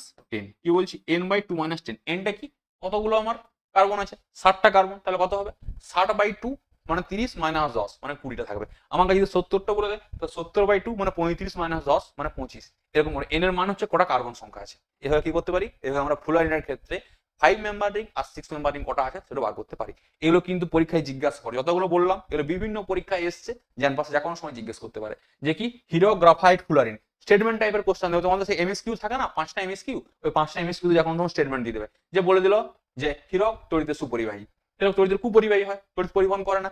এ তড়িৎ পরিবহন করতে পারে কেন, এর মধ্যে sp2 সংকরণ মানে কি, পাই ইলেকট্রন থাকে। ওই পাই ইলেকট্রন জন্য সংকরণ কি হয়, তড়িৎ সুপরিবাহী কি জানো, পাই ইলেকট্রনের জন্য হয়ে থাকে। ও ঠিক সেম, কি জন্য হয়ে থাকে, পাই ইলেকট্রনের জন্য হয়ে থাকে। কিন্তু এখানে কোনো রকম থাকে না, ওই জন্য কি হয়, তড়িতের কুপরিবাহী হয়ে থাকে। আশা করি তোমরা বুঝতে পারলে যে হীরক, গ্রাফাইট আর ফ্লুয়ারিন তিনজনে কি হয়, কার্বনের একটা রূপভেদ বা কার্বনের অ্যালোট্রোপ। তাহলে হীরক, গ্রাফাইট বা কয়লা, আর কয়লাও কিন্তু কি হয়, আর সবাই কার্বনের রূপভেদ হয়ে থাকে। মানে দেখো, কার্বনের একটা নিয়তাকার হয়, একটা অনিয়তাকার হয়। যেটা কি হচ্ছে, তোমার একটা ক্রিস্টাল থাকে, এগুলো সব এক প্রকারের ভাগ থাকে। আর ওই যে তোমার বলে দিচ্ছে কয়লা, ভূষাকালি, তারপর হচ্ছে কয়লা থাকে, ভূষাকালি থাকে, তারপর হচ্ছে তোমার ওই যে ঝুল, তারপর হচ্ছে তোমার অঙ্গার ও আঙ্গার, এগুলো সবগুলো হচ্ছে কিন্তু আরেক প্রকারের কার্বনের রূপভেদ। ওরও কার্বনের রূপভেদ, এরও কার্বনের রূপভেদ। এই রূপভেদ গুলো তোমাদেরকে বেশি জিজ্ঞাসা করে, এই রূপভেদ থেকে কি করে বেশি কোশ্চেন জিজ্ঞেস করে বা স্টেটমেন্ট টাইপের জিজ্ঞাসা করে থাকে। এবং নেক্সট কোশ্চেন দেখো কি বলেছে, নিচের কোন ধাতব হাইড্রোক্সাইডটি গোলাপী বর্ণের হয়। ধাতব হাইড্রোক্সাইড মানে ওইস থাকবে, বোঝা গেল। এরপর দেখো এখন যতগুলো দিয়েছে না এখানে, মানে জানি না কোশ্চেন কেমন করেছিল এবছর, এবারের কোশ্চেনটাতে কি করেছিল, ধাতব হাইড্রোক্সাইড গোলাপি হয়ে থাকে হচ্ছে কোবাল্টের। আমি তো জানি যে কোবাল্ট COOH এর হোল2 আছে, এটা কি হয়ে থাকে, এইটি তোমার হয় গোলাপি বর্ণ ধারণ করে, গোলাপি বর্ণ দেয়। বাদ বাকি যেগুলো আছে না, এই যেমন MnOH এর হোল2, MnOH এর হোল2 যেটা থাকে, এ কিন্তু কি হয়, এ কিন্তু হোয়াইট হয়ে থাকে, এ কিন্তু সাদা হয়ে থাকে। বা সিমিলারলি এই ম্যাগনেসিয়াম যেটা আছে, ম্যাগনেসিয়াম OH এর হোল2, এও কিন্তু কি হয়ে থাকে, এও কিন্তু সাদা বর্ণ হয়ে থাকে। তারপরে দিয়েছে দেখো যে FeOH এর হোল2, আর একটা দিয়েছে তোমাকে নিকেল OH এর হোল2, এগুলো দেওয়া আছে। এগুলোর ক্ষেত্রে কি হয়ে থাকে, এগুলোর ক্ষেত্রে সাদা থাকে, দিয়ে পরে সবুজে কনভার্ট হয়ে যায়। এর বর্ণ কি হয়, এর বর্ণ সবুজ হয়। এ সাদা থাকে, কিন্তু কিছুক্ষণ পরে কনভার্ট হয়ে যায় কিসে, সবুজ বর্ণে কনভার্ট হয়ে যায়। এটা হচ্ছে এদের কালার গুলো। গোলাপি বর্ণ হয় একমাত্র যে কোবাল্টের ক্ষেত্রে গোলাপি বর্ণ হয়ে থাকে, যে COOH এর হোলটিতে কোবাল হাইড্রোক্সাইড থাকে, ওই কোবাল হাইড্রোক্সাইডের বর্ণ গোলাপি বর্ণ। কিন্তু এখানে যে অপশন দেওয়া আছে একটা সাথে ম্যাচ করছে না। কিন্তু যদি অ্যান্সার কেউ দাগাতে চায় বা অ্যান্সার বলতে চায়, তাহলে এই MnOH এর হোলটিটাকে মোটামুটি বলা যেতে পারে। কেন, কারণ এখানে ম্যাঙ্গানিজ 2+ অবস্থায় আছে, তাহলে এই মোটামুটি খুব হালকা একটা পিঙ্ক কালার দেখায় বা হালকা গোলাপি বর্ণ দেখাতে পারে। তো অ্যাকচুয়ালি অ্যান্সার কিন্তু হওয়া উচিত নয়, অ্যাকচুয়ালি অ্যান্সার হওয়া উচিত কোবাল্টেরটা, কারণ কোবাল্ট পিওর ভাবে গোলাপি বর্ণটা প্রদর্শন করে থাকে। এখানে কিন্তু এরা গোলাপি বর্ণ ভালো করে প্রদর্শন করে না, এর কালারটা কিন্তু হোয়াইট বর্ণে আমরা বলে থাকি। আমরা যখন প্র্যাকটিক্যাল করেছিলাম ওখানে MnOH এর হোল2 ওরা হোয়াইট বর্ণে দেখা যায়। এখানে কিন্তু কি এই যে দেওয়া আছে Mn2+ হোয়াইট বর্ণে হয়ে থাকে, কিন্তু খুব কম একটা পিঙ্কিশ ভাব চলে আসে বলতে পারে আর কি। কিন্তু কোবাল্টে এ কিন্তু পিওর গোলাপি বর্ণ দেখায়। এরকম টাইপের কোশ্চেন একটু অসুবিধাই আছে আর কি, এরকম কার কি বর্ণ হয়, মানে এখন কোনো কনসেপ্ট নেই, এখন তোমাকে মনে রাখতে হবে যে হ্যাঁ এর বর্ণ এটা হয়, এর বর্ণ এটা হয়, তাহলে হয়ে যায় আর কি। তারপরে বলেছে দেখো, একটি সাদা কঠিন পদার্থ উত্তপ্ত করলে বর্ণহীন ঝাঁঝালো গ্যাস নির্গত করে কঠিন পদার্থটি কি জিজ্ঞেস করেছে, কি করেছে, একটা সাদা পদার্থ আছে যেটাকে কি বলছে, যেটাকে উত্তপ্ত করলে কি হবে, যেটাকে উত্তপ্ত করলে তোমার ওখানে তোমার একটি ঝাঁঝালো গ্যাস নির্গত হয়, সেই কঠিন পদার্থটি কি আমাকে জিজ্ঞাসা করেছে। তো দেখো এখান থেকে কেউ টু থেকে অক্সিজেন গ্যাস, এই কেউ টু আছে না, এটা কি বলতো, এটা হচ্ছে এক প্রকারের একটা সুপার অক্সাইড। তোমাদেরকে সুপার অক্সাইড, পারঅক্সাইড আর অক্সাইড বলেছিলাম, এটাকে কি বলি আমরা, সুপার অক্সাইড। সুপার অক্সাইড মানে ওখানে কি থাকে বলতো, O2-। এখন মনে রাখবে এখন অক্সিজেনের জারণ সংখ্যা কত হয়, -½ হয়ে থাকে এক একটা অক্সিজেনের জারণ সংখ্যা সুপার অক্সাইডের ক্ষেত্রে। এরপর তোমাকে দিয়েছে কি NH4 এটা দিয়েছে কি অ্যামোনিয়াম কার্বনেট, কি দিয়েছে এটা, অ্যামোনিয়াম কার্বনেট, অ্যামোনিয়াম কার্বনেট, এর সংখ্যা হচ্ছে কি NH4 এই যে NH4 আছে না, CO2, এখানে যদি আমরা কি করি, যে উত্তপ্ত করি, এখান থেকে কি পাই, এখান থেকে আমরা 2 অণু অ্যামোনিয়া গ্যাস পাই, এখান থেকে কার্বন ডাই অক্সাইড পাই, আর এখান থেকে আমরা জল পাই। তাহলে এই যে অ্যামোনিয়া গ্যাসটা পেয়েছি না, এটাই কি হয়, এটাই তোমার ঝাঁঝালো গন্ধ উৎপন্ন করে। এই ঝাঁঝালো গন্ধ উৎপন্ন করেছে না, এটা কি করে, এই ঝাঁঝালো গ্যাসটা পাই আমরা, এই জন্য পাই, এটাকে আমরা বলে থাকি পাংমেন্ট স্মেল বলে থাকি এটাকে। তো ভালো করে মনে রাখবে, এটা ঝাঁঝালো গ্যাস হয়ে থাকে অ্যামোনিয়া। আর এটা কি হয়ে থাকে, অ্যামোনিয়াম কার্বনেট কেমন দেখতে হয়, এটি হোয়াইট বা সাদা বর্ণের দেখতে হয়, হোয়াইট বা সাদা বর্ণের। এই PbNO3 আছে না, এখান থেকে হিট দিলে কিন্তু এখান থেকে বেরিয়ে যায়, এই যে PbNO3 আছে, এই যদি ডিকম্পোজ করে না PbNO3 এই ডিকম্পোজ করলে কি উৎপন্ন হয়, PbO প্লাস NO2 গ্যাস উৎপন্ন করে, PbO প্লাস NO2 গ্যাস। এটা ভালো করে মনে রাখবে। অ্যান্সার হবে তাহলে কোনটা, এখানে NH4 এটাকে যদি উত্তপ্ত করি এখান থেকে অ্যামোনিয়া গ্যাস বেরিয়ে যায়, ওই জন্য কি হয়, আর NH4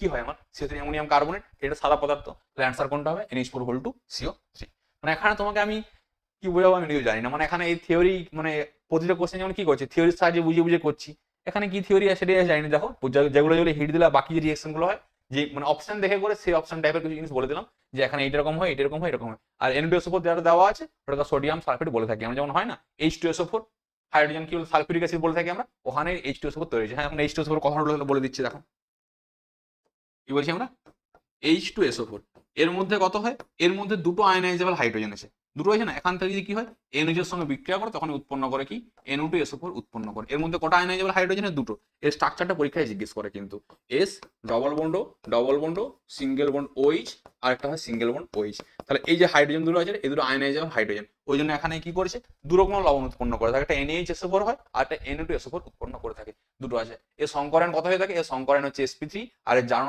কত হয় +6 হয়ে থাকে, 2 দিয়ে 4 দিয়ে 6 +6 জারণ হয়ে থাকে, ভালো করে মনে রাখবে এটা।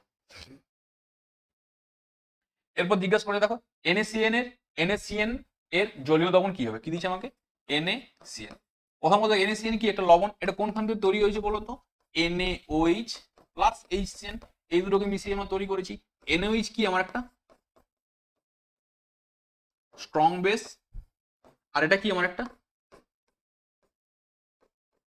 Week acid. দেখো তোমাদেরকে আমি আগেই বলেছিলাম কি, যে স্ট্রং বেস আর উইক অ্যাসিড এরা দুজন মিলে কি তৈরি করেছে, একটা সল্ট তৈরি করেছে। তোমাদেরকে দেখবে আগের ক্লাসে আমি করিয়ে দিয়েছিলাম যে এই স্ট্রং অ্যাসিডের সাথে উইক বেস, স্ট্রং বেসের সাথে week acid, strong acid strong base, week acid weak base, এই চারটা কন্ডিশনে কি প্রকার লবণ উৎপন্ন করে সমস্ত রকম আইডিয়া তোমাদেরকে আমি আগের লেকচার দিয়েছি অলরেডি। তো এখানে দেখো স্ট্রং বেস উইক অ্যাসিড আছে, তাহলে কি হবে এর ক্ষেত্রে কি হবে, স্ট্রং বেস থাকা মানে সঙ্গে সঙ্গে ফোটা কি চলে যাবে, সঙ্গে সঙ্গে চলে ফোটা কি ক্ষারীয় দ্রবণ উৎপন্ন করবে, কি উৎপন্ন করবে ক্ষারীয়। বাইরের ক্ষেত্রে কি হবে পিএইচ এর মানটা >7 হবে। যদি এখানে স্ট্রং অ্যাসিড থাকতো সেটা কি হতো আম্লিক হতো, সেক্ষেত্রে পিএইচ এর মানটা <7 হতো। আর যদি strong acid plus strong base থাকতো সেখানে পিএইচটা এক্স্যাক্টলি 7 হতো। আর যদি উইক অ্যাসিড উইক বেস থাকে সেখানেও প্রায় 7 এর কাছাকাছি ভ্যালুটা হয়ে থাকে। কিন্তু মনে রাখবে এটা ক্ষারীয়, এটা কিন্তু পরীক্ষায় জিজ্ঞেস করে, আগের বারও জিজ্ঞেস করেছিল এবারও কিন্তু জিজ্ঞাসা করেছে। তো ভালো করে কনসেপ্টটা মনে রাখবে যে এই লবণটা তৈরি হয়েছে কি দিয়ে, কোন অ্যাসিড আর কোন বেস দিয়ে, স্ট্রং অ্যাসিড স্ট্রং বেস না উইক অ্যাসিড উইক বেস না কি দিয়েছে। তাহলে দেখো এখানে ক্ষারীয় হয়েছে, তাহলে অ্যান্সার কি হবে NaCN এর জলীয় লবণটা কি হবে ক্ষারীয় প্রকৃতির হবে। আশা করি তোমরা বুঝতে পেরেছো, সহজ কোশ্চেন ছিল এটা। এরপরে দেখো জিজ্ঞেস করছে কি নিচের কোন ধর্মটির জন্য Cl2 গ্যাসের ক্ষারীয় দ্রবণ বিরঞ্জক হিসেবে ব্যবহৃত হয়। দেখো আমাদের বিরঞ্জক পদার্থ দুটো আছে। বিরঞ্জক পদার্থ মানে কি, যে কি করে যে কোনো রঙিন বস্তুকে বর্ণহীন করে তাকে আমরা কি বলে থাকি বিরঞ্জক পদার্থ বলে থাকি। তাহলে কি করবে রঙিন বস্তুকে বর্ণহীন করবে, মানে ধরো একটা আমার রঙিন বস্তু আছে, এই বস্তুকে কি করবে এই বস্তুকে বর্ণহীন করে দেয়। এটা কার কাজ, এটা হচ্ছে বিরঞ্জকের কাজ, বা এটাকে বলছি আমরা বিরঞ্জক। বিরঞ্জক কটা আছে, একটা হচ্ছে আমার SO2 এক নম্বরে, আর একটা হচ্ছে Cl2। এই দুজনে কি করে বিরঞ্জন ধর্ম প্রদর্শন করে, বোঝা গেল। আমি দুজনকারই বিরঞ্জন ধর্ম নিয়ে ভালো করে আলোচনা করে বলে দিচ্ছি একবার। প্রথমে দেখবো Cl2 দিয়ে Cl2 দেখি। এই Cl2 কি করে, এ মনে রাখবে জলের সাথে বিক্রিয়া করে কি উৎপন্ন করে, উৎপন্ন করে HCl প্লাস অক্সিজেন। দু অণু HCl আর অক্সিজেন প্রথমে উৎপন্ন করে এখান থেকে এটা HCl প্লাস HClO দিয়ে HClOটা ভেঙে করে উৎপন্ন করে HCl আর জায়মন অক্সিজেন। তাহলে প্রথমে এটা উৎপন্ন, তারপরে এখান থেকে এটা আসে আমার। তো আলটিমেটলি একবার যেটা পেয়েছি সেটা লিখে দিয়েছি। এটাকে কি বলছি আমরা, এটাকে বলছি আমরা জায়মান অক্সিজেন। জায়মান অক্সিজেন, এই জায়মান অক্সিজেনটা পেয়েছি এই কি করে, এই বিরঞ্জন ধর্মটা দেখায়। আর এই বিরঞ্জনটা কি হয়, এই বিরঞ্জনটা পার্মানেন্ট হয় বা এই বিরঞ্জনটা স্থায়ী প্রকৃতির হয়ে থাকে। এখানে কিন্তু কোনো বিরঞ্জনটা অস্থায়ী প্রকৃতির হবে না, এখানে কি হবে স্থায়ী প্রকৃতির হবে। মানে একবার তুমি বিরঞ্জনটা ঘটাবে ও কিন্তু কি হবে, ও কিন্তু আর ঘুরে পিছন দিকে আসতে পারবে না, এই জন্য স্থায়ী লিখেছি। আর এখানে কি বিক্রিয়ার মাধ্যমে হয়ে থাকে, এখানে এটা এই জারণ বিক্রিয়ার মাধ্যমে কিন্তু হয়ে থাকে। কি বিক্রিয়ার মাধ্যমে হয়ে থাকে, জারণ বিক্রিয়া। এটা কি বলতে পারি, জারণ বলতে পারি আমরা। এরপর SO2 এর ক্ষেত্রে কি হয়, SO2 কি করে জলের সাথে বিক্রিয়া করে, জলের সাথে বিক্রিয়া করে কি উৎপন্ন করে H2SO4 প্লাস জায়মান হাইড্রোজেন। এটাকে কি বলছি আমরা, এটাকে বলছি আমরা জায়মান হাইড্রোজেন। এ কি হয়, এর ক্ষেত্রে কিন্তু অস্থায়ী হয়ে থাকে। কি হয়ে থাকে, অস্থায়ী। এই ক্ষেত্রে বিরঞ্জনটা অস্থায়ী, মানে একবার তোমার বিরঞ্জক ব্যবহার করলে বর্ণহীন হয়ে যাবে, কিছুক্ষণ পর কিন্তু কি হবে, সে বর্ণহীনটা আবার কিন্তু রঙিন বস্তুতে ফিরে আসবে। আর এর ক্ষেত্রে কি হয়, এই কিন্তু বিজারণ বিক্রিয়ার মাধ্যমে এটা সম্পন্ন করে থাকে। তাহলে এই ইনফরমেশন গুলো আমার কাজে লাগে। জারণ বিক্রিয়া, বিজারণ বিক্রিয়া, জায়মান অক্সিজেন, জায়মান হাইড্রোজেন, স্থায়ী আর অস্থায়ী, বোঝা গেল। আর SO2 সঙ্গে কি উৎপন্ন হয়, আর Cl2 সঙ্গে কি উৎপন্ন হয়। এটা ছিল বিরঞ্জন ধর্মের মেন ব্যাপার আর বিরঞ্জক পদার্থের মেন ব্যাপার। তাহলে এখানে দেখো নিচের কোন ধর্মটির জন্য Cl2 গ্যাসের ক্ষারীয় দমন বিরঞ্জক হিসেবে হয়, এটা কি হয়, জারক ধর্মের জন্য কি হয় থাকে। ভালো করে আশা করি তোমরা বুঝতে পেরেছো কি করে হচ্ছে কি করে হয়নি। গোটাটা আমি লিখে দিলাম জায়মান অক্সিজেন, জায়মান হাইড্রোজেন, আশা করি তোমরা বুঝতে পেরেছো।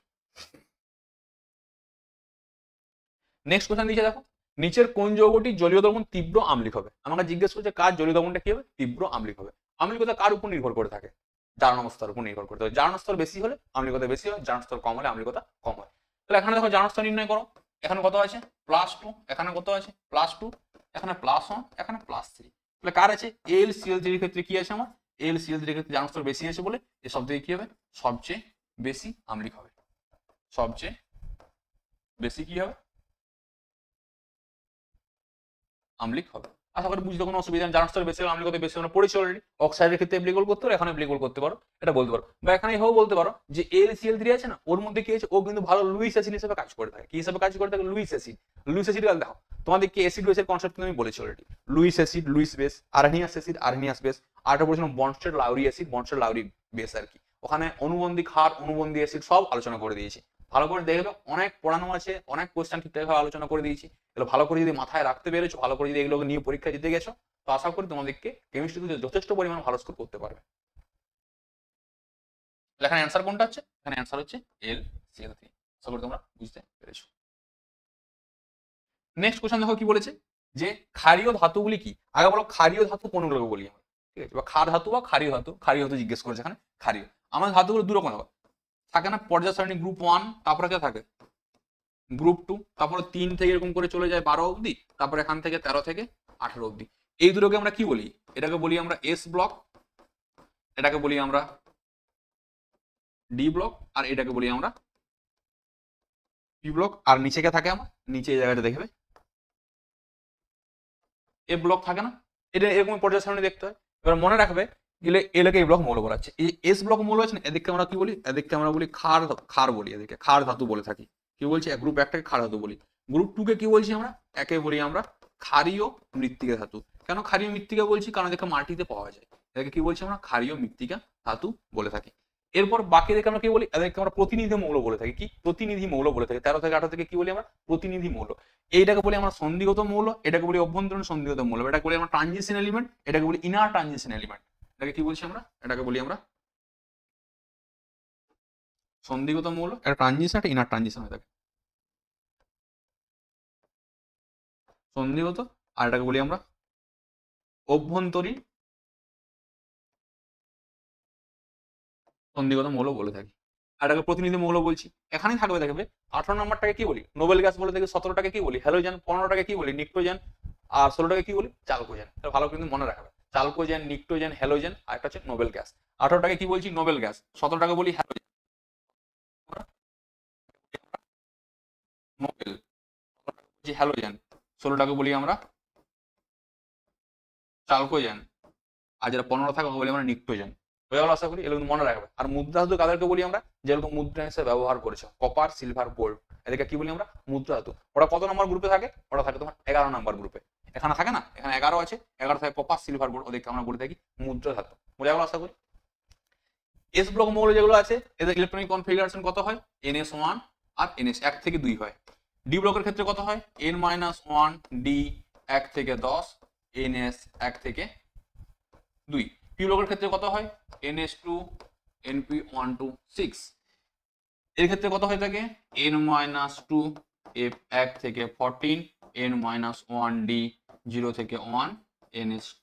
ভালো করে ইলেকট্রনিক কনফিগারেশন সবাইকার কিন্তু মনে রাখবে। আশা করি তোমরা বুঝতে পেরেছো, সবাইকার কনফিগারেশন করে দিলাম আমি। এবার আমাকে জিজ্ঞেস করলে ক্ষার ধাতুগুলি কি হয়। যারা গ্রুপ 1 2 তে থাকে না, এদের টেন্ডেন্সি সবসময় কি বলতো, এদের টেন্ডেন্সি সবসময় ইলেকট্রন ছেড়ে দাও। ইলেকট্রন ছাড়া প্রসেসকে কি বলি আমরা, জারণ। আর যারা ইলেকট্রন ছাড়ে তাদের সেই প্রসেসটাকে বলি জারণ। আর যারা জারণ হয়ে থাকে তারা বিজারক পদার্থ হয়ে থাকে। আমরা আমি কি বললাম, ধরো হয়তো এম আছে, এই একটা ইলেকট্রন ছেড়ে দিল, কিছু উৎপন্ন হবে M+। এখানে দেখো কি হয়েছে, এই যে রিঅ্যাকশনটাকে কি বলছি আমরা, জারণ বিক্রিয়া বলছি। যা জারণ হয়, যখন কাজ জারণ হয়েছে, M এর জারণ হয়েছে, এই পদার্থটাকে কি বলবো আমরা, এটাকে বলবো আমরা বিজারক পদার্থ। ভালো করে মনে রাখবেন, যার জারণ হয় সেটা হচ্ছে কি পদার্থ, বিজারক পদার্থ। সিমিলারলি যার বিজারণ হবে সেটাকে কি বলবো আমরা, জারক পদার্থ বলবো। আশা করি বুঝতে পেরেছো, ঠিক আছে। এরপর যার দেখো যে বিজারক পদার্থ হয়, সে কি করে, সে নিজের জারণ ঘটায়, অন্যকে কি করে, অন্যের বিজারণ ঘটায়। এগুলো মনে রাখবে যে নিজে জারিত হয়ে অপরকে কি করে, বিজারিত করে। তাহলে এখানে দেখো কি বলেছে, এই ক্ষার ধাতু ক্ষার হোক বা ক্ষারীয় মৃত্তিকা হোক, এরা ধরো সবাই কি করে, এরা সবাইকার টেন্ডেন্সি হচ্ছে ইলেকট্রন ছেড়ে দেওয়া। তাহলে ইলেকট্রন ছাড়া প্রসেসকে জারণ বলছি, আর যে জারণ হচ্ছে কি হয়, বিজারক দ্রব্য হয়। তাহলে ক্ষার ধাতুগুলি কি হয়, এরা কিন্তু বিজারক দ্রব্য হয়ে থাকে। তা ভালো করে মনে রাখবে কি হয়, বিজারক দ্রব্য হয়ে থাকে। এবার আমরা কি দিয়েছি, এখানে আম্লিকতা বার করতে দিয়েছে, যে এই যৌগগুলোর মধ্যে সবচেয়ে কম আম্লিক হয়। আম্লিকতা বার করতে দিয়েছি, আমরা একবার ক্রমাবধি সাজিয়ে দেবো। বোঝা গেছে আশা করি। তো দেখো প্রথমে যখন আম্লিকতা বার করতে দেবেন কোনো যৌগের, ফার্স্ট কাজ কি করবে, H+ আয়নকে বার করবে। H+ আয়নকে বার করলে একটা আয়ন তৈরি হবে, সেটাকে বলছি কনজুগেট বেস। সেই কনজুগেট বেসের স্থায়িত্ব চেক করতে হবে। স্থায়িত্ব বেশি হলে আম্লিকতা বেশি, স্থায়িত্ব কম হলে আম্লিকতা কম। তাহলে আমার কাজ হচ্ছে, ফার্স্ট কাজ কি, H+ বার করা। H+ বার করবো কার কাছ থেকে, যদি OH গ্রুপ থাকে তার কাছ থেকে H বার করবো, COOH থাকবে তার কাছ থেকে H বার করবো। কেন, কারণ ওগুলো হচ্ছে আয়নাইজেবল হাইড্রোজেন। যেগুলো আয়নাইজেবল হাইড্রোজেন হয় তারাই কি করে, আম্লিকতাটা প্রদর্শন করে থাকে। তো ওদের ক্ষেত্রে কি করতে হবে, H+ কে আমাকে বার করতে হবে। তো দেখো এখান থেকে যদি H+ বার করি আমরা, কি তৈরি হবে, আমার তৈরি হবে বেঞ্জিনের মাথায় O-, আর এখানে কি হবে, NO2। এখান থেকে বার করলে কি তৈরি হবে, এখান থেকে বার করলে তৈরি হবে বেঞ্জিনের মাথায় O-, এই পজিশনে হবে আমার NO2। সিমিলারলি এখান থেকে যদি আমরা বার করি, কি উৎপন্ন হবে, O-, আর উৎপন্ন হয়ে যাবে NO2। আর এখানে যদি বার করি আমি, তাহলে কি হবে, এখানে যদি বার করি আমরা, উৎপন্ন হবে O-, NO2, NO2 আর NO2। তাহলে আমার সবাইকার আয়ন তৈরি হয়ে গেছে।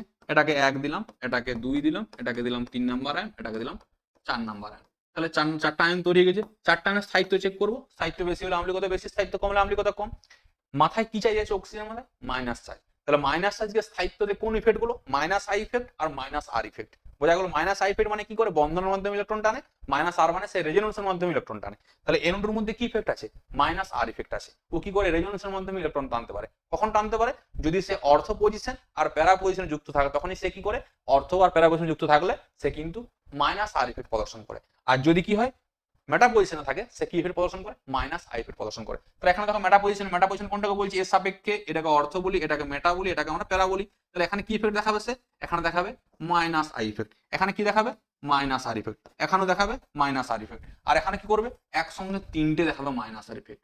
বোঝা গেল। তাহলে দেখো মাথায় মাইনাস সাইজ আছে, মানে তুমি মাথায় চাপে আছে, তোমাকে আমি চাপ দিয়ে রেখেছি প্রচুর, তো তুমি কখনো সাহিত্য পাবে, তোমার কাছ থেকে চাপটা কই দিয়ে টেনে নেয়, চাপটা কই দিয়ে সরিয়ে দেয়। তাহলে এখানে দেখো মাথায় মাইনাস আছে, 3টে NO2 গ্রুপ কি করছে, সাইড থেকে চাপটাকে কমাচ্ছে, অটোমেটিক স্থায়িত্ব বেশি হবে। তাহলে সব থেকে বেশি স্থায়িত্ব কি হবে, 4। তাহলে 4 সব থেকে বেশি স্থায়িত্ব হলে আম্লিকতা কার সব থেকে বেশি হবে, 4 নম্বরের। বোঝা গেল। এরপর এখানে দেখো একটা NO2 আছে, আবার আছে অর্থ পজিশন, একবার আছে মেটা পজিশন, একবার আছে প্যারা পজিশন। কি বললাম একটু আগে, অর্থ পজিশন আর প্যারা পজিশন থাকলে কি ইফেক্ট দেখায়, -R ইফেক্ট দেখায়। -R ইফেক্ট মানে সে কি করবে, রেজোনেন্সের মাধ্যমে ইলেকট্রনটাকে কমাবে। মাথায় চাপ আছে, রেজোনেন্সের মাধ্যমে ইলেকট্রনটাকে কি করছে, কমাচ্ছে, অটোমেটিক কি স্থায়িত্ব বেশি হবে। এবার কোন জায়গাতে বেশি হয়, এই ক্ষেত্রে বেশি, 2 নম্বরের ক্ষেত্রে। তারপরে কোনটা হবে, 1 নাম্বার, আর সব থেকে লাস্টে কোনটা হবে, 3 নাম্বার। কারণ 3 নাম্বারের ক্ষেত্রে এখানে -R ইফেক্ট প্রদর্শন করে না, কি ইফেক্ট প্রদর্শন করে, -I ইফেক্ট। ওই জন্য কি হয়, সব থেকে কম আম্লিক হবে 3 নাম্বার, সব থেকে বেশি আম্লিক হবে 4 নাম্বার, আর ক্রম বললে এটা হতো। এই যে দিয়েছে না 1 আর 2, এখানেও কি হয়, এখানেও -R হয়, আর এখানেও কি -R হয়ে থাকে। কিন্তু ব্যাপারটা হচ্ছে কি, এর থেকে এই এই অর্থ অর্থ আছে না, অর্থনাইট্রোফেনল, এর থেকে প্যারানাইট্রোফেনল আম্লীকতা বেশি হয়। এটা একটা হাইড্রোজেন বন্ডের জন্য হয়ে থাকে। মানে এখানে যে এইচটা আছে না, এই যে এইচটা কি করে, এইচটার সঙ্গে যদি স্ট্রাকচারটাকে খুলে লিখি আমি actually N O minus double bond plus, কি হয় এখানে অ্যাকচুয়ালি এই জায়গাতে একটা হাইড্রোজেন বন্ড আমরা দেখতে পাই। দেখো, তাহলে আমি কি বলছি, আম্লীকতা কখন বিচার করবো, আমি এইচ প্লাসটা বার করতে তো হবে আমাকে। এখানে এই অর্থনাইট্রোফেনলের মধ্যে হাইড্রোজেন বন্ড থাকার জন্য না এইচ প্লাসটা বাড়াই হতে চায় না। ওই জন্য কি হয়, এই অর্থ আর প্যারার মধ্যে আম্লীকতা প্যারার বেশি হয়, অর্থ কম হয়। এটাই কিন্তু কারণ। বোঝা গেছে আশা করি। যেখানে কি হয়, অর্থের মানটা কম হচ্ছে। অর্থের আম্লীকতা কেন কম হচ্ছে, কারণ এখানে হাইড্রোজেন বন্ডটা দেখতে পাই। এটাকে বলি আমরা ইন্ট্রামলিকুলার হাইড্রোজেন বন্ড, মানে একটা মলিকুলার মধ্যে হাইড্রোজেন বন্ডের উপস্থিত আছে। যদি দুটো মলিকুলার মধ্যে থাকতো তাকে বলতো আমরা ইন্টার, একটাকে ইন্ট্রা বলি, একটাকে ইন্টার বলি, একটাকে অন্ত আণবিক, একটাকে আন্ত আণবিক। বোঝা গেছে আশা করি। ওই জন্য কি হয়, এর আম্লীকতা কম হচ্ছে। আম্লীকতা আম্লীকতা থেকে কোশ্চেন কিন্তু আসবেই। যদি আগের ইয়ার এসছে তাহলে ভালো, মানে এই ইয়ার কিন্তু অবশ্যই আসবে। আম্লীকতা ব্যাখ্যা করার রাস্তা একটাই, ফার্স্ট কাজ এইচ প্লাস ওয়ানে বার করবো, মাইনাস আয়ন তৈরি করবো, সাহিত্য চেক করবো। সাহিত্য বেশি হলে আম্লীকতা বেশি, সাহিত্য কম হলে আম্লীকতা কম। সাহিত্য চেক করার রাস্তা কি আছে, minus I effect, minus R effect আর হাইপার কনজুগেশন। এই তিনটে ইফেক্টকে কাজে লাগাবে, তাহলে তুমি বুঝতে পারবে মাইনাস চার্জকে স্থায়িত্ব দেয় minus I effect, minus R effect, আর মাইনাস চার্জকে অস্থায়ী করে দেখে plus I effect, plus R effect. তো ইজিলি ভাবে করতে পারবে আশা করি তোমরা এটা। তো সব থেকে এখানে কম আম্লিক কি হবে, সব থেকে কম আম্লিক হবে এই 3 নাম্বারটা। আর সব থেকে বেশি আম্লিক বলে কোনটা হতো, তখন এটা। নেক্সট কোশ্চেন দেখো কি বলেছে। নেক্সট কোশ্চেন বলেছে আমাকে যে নিম্নলিখিত অ্যামাইনো অ্যাসিডগুলোর মধ্যে শৃঙ্খলাকৃতি হলো কোনটি। তাহলে অ্যামাইনো অ্যাসিড আমাকে জিজ্ঞেস করছে কোনটি হচ্ছে শৃঙ্খলাকৃতি বা কোনটি হচ্ছে কি আমার বলয় টাইপের হয়ে থাকে। এখানে ভালো করে মনে রাখবে যে প্রোলিন আছে না, এই প্রোলিন হচ্ছে যে অ্যামাইনো অ্যাসিডটা আছে, এ কি হয়ে থাকে, এ হচ্ছে সাইক্লিক অ্যামাইনো অ্যাসিড। কি বলছি আমরা, সাইক্লিক অ্যামিনো অ্যাসিড। তো দেখো অ্যামিনো অ্যাসিড জিনিসটা কি, মনে রাখবে অ্যামিনো অ্যাসিড সেগুলোকে বলে থাকে যেখানে কি হয় যে একটা কার্বনে কি থাকবে তোমার NH2 গ্রুপ, আর সেই কার্বনে যদি COOH গ্রুপ থাকে তাকে আমরা কি বলে থাকি, অ্যামিনো অ্যাসিড বলে থাকি। এবারে এই আর এর মানটা বিভিন্ন রকম হলে কি হয়ে যায়, অ্যামিনো অ্যাসিডের নামগুলো বিভিন্ন রকম পাই আমরা। এই কার্বনে NH2 থাকবে, এই কার্বনে কি থাকবে, COOH গ্রুপ থাকবে, তাকে বলছি আমরা অ্যামাইনো অ্যাসিড। বোঝা গেল। এরপর সাইক্লিক হলে সেটা কি বলছি আমরা, প্রোলিন বলে থাকি। তাহলে প্রোলিনের ক্ষেত্রে স্ট্রাকচারটা এরকম টাইপের দেখতে হয়, NH3OH। দেখো একটা সাইক্লিক স্ট্রাকচার না, এটাকে প্রোলিন বলছি। আর একটা সাইক্লিক অ্যামিনো অ্যাসিড যখন আমরা হাইড্রক্সিপোলিন বলে থাকি, মানে ওখানে কি হয়ে থাকে, একটা OH গ্রুপ থাকে, ওটা কিন্তু কি হয়ে থাকে, ওটা কিন্তু হাইড্রক্সিপোলিন যেটা থাকে না, ও কিন্তু সাইক্লিক হয়ে থাকে। এরপর অ্যালানিন কোনটাকে বলছি, আর এর মান যদি CH3 হয়ে যায় তাকে বলছি অ্যালানিন। গ্লাইসিন, এটা ভালো করে মনে রাখবে গ্লাইসিনটা। দেখো তাহলে এটা হচ্ছে কি আমার, এটা হচ্ছে সাইক্লিক হয়ে গেল। একটা হচ্ছে প্রোলিন আর একটা প্যারা হাইড্রক্সিপোলিন বলে থাকে সম্ভবত নামটা সাইক্লিক। এরপর মনে রাখবে এটা কি বলছি আমরা, যে গ্লাইসিন। এই যে গ্লাইসিন আছে না, গ্লাইসিন হচ্ছে একটি বিখ্যাত অ্যামিনো অ্যাসিড। বিখ্যাত মানে এটাই, এই একমাত্র অ্যামিনো অ্যাসিড যে কি হয়, যে হচ্ছে আলোক নিষ্ক্রিয়। বাদবাকি সবগুলোই কিন্তু কি হয়, বাদবাকি সবগুলোই কিন্তু আলোক সক্রিয় হয়ে থাকে। কেন, কারণ আর এর মানটা হাইড্রোজেন হলে আমরা পাচ্ছি হচ্ছে গ্লাইসিন। তাহলে একটা কার্বনের চারটা হাতে যে চারটা বর্ণ যদি আলাদা হয়ে যায় তাকে আমরা বলতে আলোক সক্রিয়, কিন্তু এখন চারটা বর্ণের মধ্যে দুটো হাইড্রোজেন হয়ে গেছে, ওই জন্য কি হয়, ওই জন্য গ্লাইসিন হচ্ছে মনে রাখবে কিন্তু কি হয়, আলোক নিষ্ক্রিয় হয়ে থাকে। এই যে অ্যামিনো অ্যাসিডগুলো থাকে এর মধ্যে মনে রাখবে যে সিস্টিন আছে, সিস্টিন এই অ্যামিনো অ্যাসিডের মধ্যে SS লিঙ্কেজ থাকে। এইটু পরীক্ষায় জিজ্ঞেস করবে, SS লিঙ্কেজ। যে সালফার সালফার বন্ধনওয়ালা অ্যামিনো অ্যাসিডের নাম কি, সিস্টিন। ভালো করে মনে রাখবে এটা, ঠিক আছে। আর একটা কি থাকে, তোমাকে জিজ্ঞেস করতে পারে যে সর্বোচ্চ আম্লিক বিশিষ্ট অ্যামিনো অ্যাসিড বা আম্লিকতা সর্বাধিক কার হয় আর ক্ষারীয়তা সর্বাধিক কার হয়। সর্বাধিক আম্লিকতা কার হয়ে থাকে, এটা থাকে যে সর্বাধিক আম্লিকতা এটা হয়ে থাকে কার, এসপার্টিক অ্যাসিড।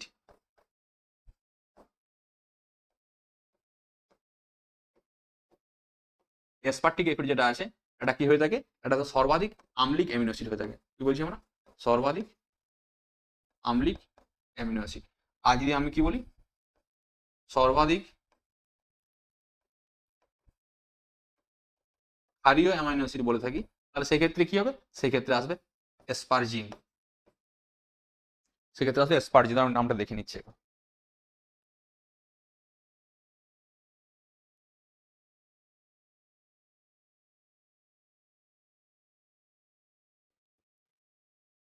এর নামটা হচ্ছে আর্জিনিন, এসপারজিন না, এর নামটা হচ্ছে আর্জিনিন। এর নামটা কি হয়ে থাকে, আর্জিনিন, এসপারজিন না, আর্জিনিন, আরজি। তো ভালো করে মনে হবে নাম হচ্ছে কি, আর্জিনিন। এর নাম হচ্ছে এসপার্টিক অ্যাসিড, এর নাম হচ্ছে কি, আর্জিনিন। ঠিক আছে, ভালো করে কিন্তু মনে রাখলে পরীক্ষায় যে কোনো সময় জিজ্ঞেস করতে পারে কি হয় কি হয় না। ঠিক আছে। আর ইন্ডোল যারা থাকে ট্রিপ্টোফ্যান বলে থাকে, বলে দিচ্ছি কি হয়, ইন্ডোল রিং বলা অ্যামাইনো অ্যাসিড। যে ইন্ডো রিং থাকবে সেরকম একটি অ্যামাইনো অ্যাসিডের নাম কি হয়ে থাকে? ট্রিপ্টোফ্যান। ট্রিপ্টোফ্যান। আর ফেনোলিক ওএইচ বলা অ্যামিনো অ্যাসিড ওটা হচ্ছে টাইরোসিন।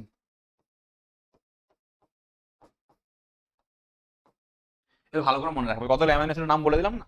সাইক্লিকটা হচ্ছে কি প্রোলিন, আর এটাকে বলে হাইড্রক্সিপ্রোলিন। এটা কি বলে সাইক্লিকটা বলে প্রোলিন, আর একটা হচ্ছে হাইড্রক্সিপ্রোলিন। সাইক্লিক এটা হয়ে থাকে, একটা হচ্ছে হাইড্রক্সি।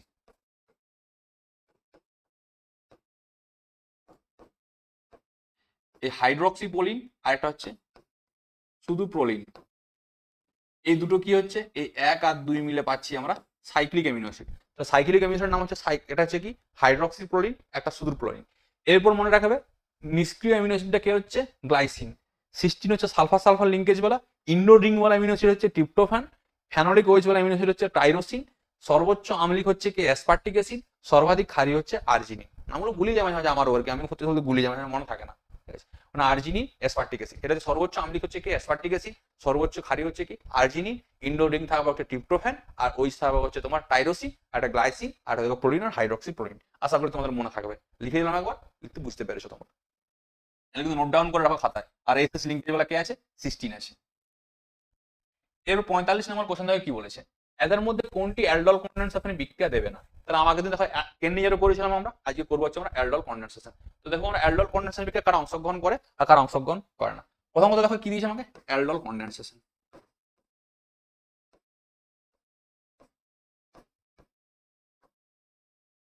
প্রথম কথা মনে রাখবে, অ্যালডল কনডেনসেশন বিক্রিয়াটা হওয়ার জন্য আমার লাগবে কি আলফা হাইড্রোজেন। আলফা হাইড্রোজেন যদি না থেকে কেউ বিক্রিয়া করবেই না।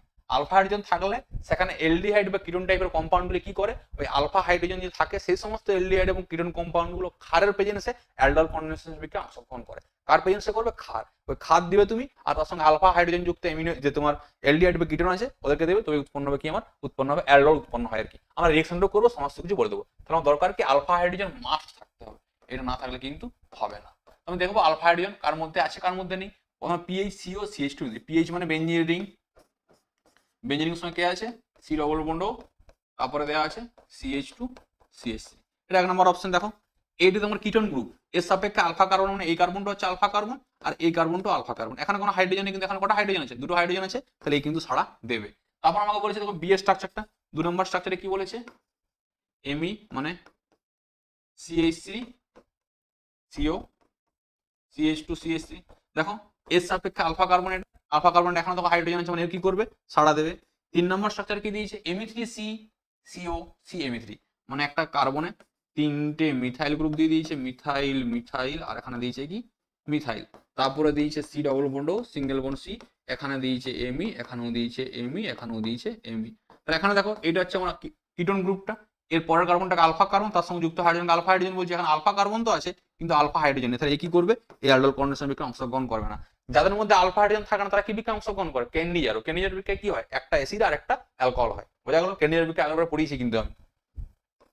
4 নম্বরে কি আছে দেখো, এমি সিও এমি মানে CS three CO CS three, এইটা আছে। দেখো এটা সাপেক্ষে কি, এটা আলফা কার্বন আছে, আলফা হাইড্রোজেন আছে, তাহলে কি করবে সাড়া দেবে। একমাত্র কি হবে, একমাত্র দেওয়া আছে যে এমি, যেটা দেওয়া আছে না, এই যে এমি3 সি সিও এমি3, এ কি করবে, এই অ্যালডল কনডেনসেশন বিক্রিয়া করবে না। তাহলে অ্যালডল কনডেনসেশন বিক্রিয়া করার জন্য লাগবে কি আমার আলফা হাইড্রোজেন। আলফা হাইড্রোজেন না থাকে সে কিন্তু অ্যালডল কনডেনসেশন করবে না। তোমরা দেখবো অ্যালডল কনডেনসেশন বিক্রিয়াতে কি উৎপন্ন হয়, আমরা সেই জিনিসটা দেখবো।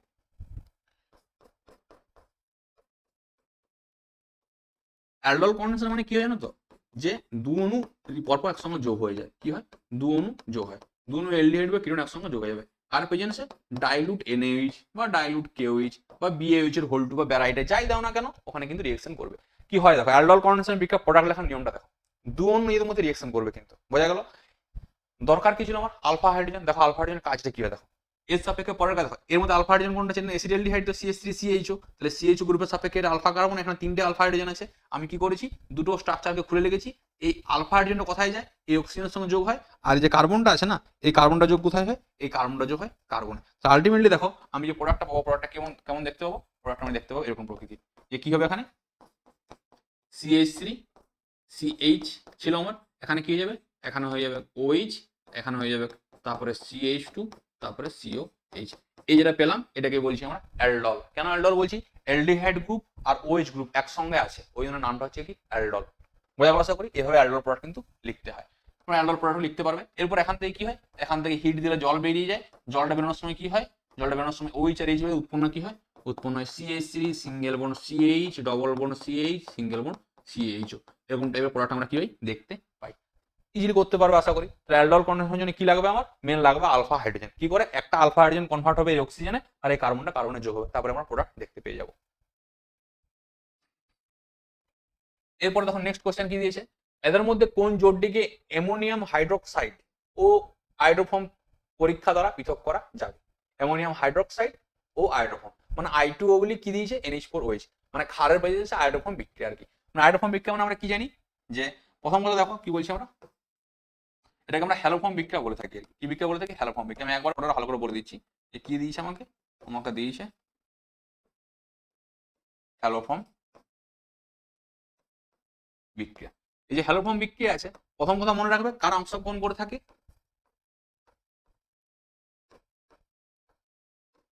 অ্যালডিহাইড, কিটোন আর অ্যালকোহল, এই টাইপের যৌগগুলো কি করে থাকে, হ্যালোফর্ম বিক্রিয়া অংশগ্রহণ করে থাকে। এবং কারা অংশগ্রহণ করবে, যদি কি হয় আমার যে যৌগটা আছে ওই যৌগটার মধ্যে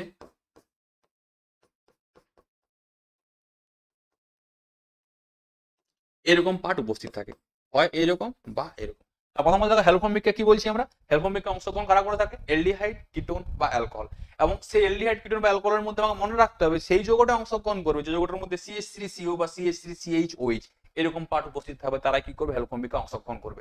আর অংশগ্রহণ করে কি উৎপন্ন করে থাকে, ধরো আমি রিঅ্যাকশনে লিখলাম এরকম প্রকৃতির যে CH3CO CH আর দিয়ে দিলাম, আর এর মান হাইড্রোজেন হতে পারে, আর এর মান তোমার হতে পারে CH3, আর এর মান হতে পারে বড় বড় বেঞ্জিন রিং, যাই হোক না কেন। দেখো CH3CO পার্ট উপস্থিত আছে না এখানে, এখানে নিশ্চয়ই দেখতে পাচ্ছ তুমি কি আছে, CH3CO পার্ট উপস্থিত আছে। এখন উপস্থিত থাকলে কি উৎপন্ন হবে, এখন উপস্থিত থাকলে তোমার উৎপন্ন কি হবে, রিঅ্যাকশন করার সময় কি ব্যবহার করতে হবে, আমাকে ব্যবহার করতে হয় X2/NaOH, বা যখন ক্ষার ব্যবহার করতে পারো NH4OH ব্যবহার করতে পারো, কোনো অসুবিধা নেই। এখানে X মানে মনে রাখবে Cl2 হয়, Br2 হয় আর I2 হয়। এখানে কিন্তু F2 F কোনদিন কিন্তু হ্যালোফর্ম বিক্রিয়ায় অংশগ্রহণ করে না, কেন? কারণ F এর বন্ধন অনেক স্ট্রং হওয়ার জন্য।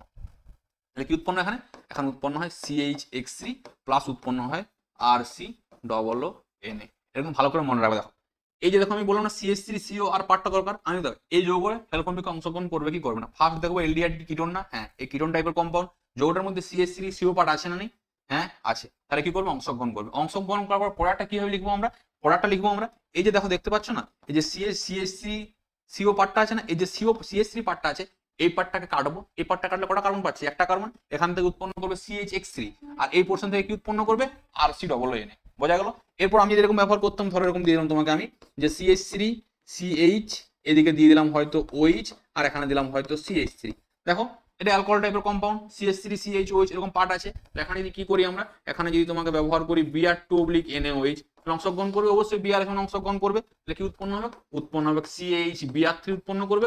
এর অধক্ষেপ পেয়ে যাবো একটা আমরা, আর তার সঙ্গে কি পাবো আর মানে কি এখানে এটা আর উৎপন্ন করবে কি আমার CH3COONA আমার উৎপন্ন হয়ে যাবে। আশা করি তোমরা বুঝতে পেরেছো।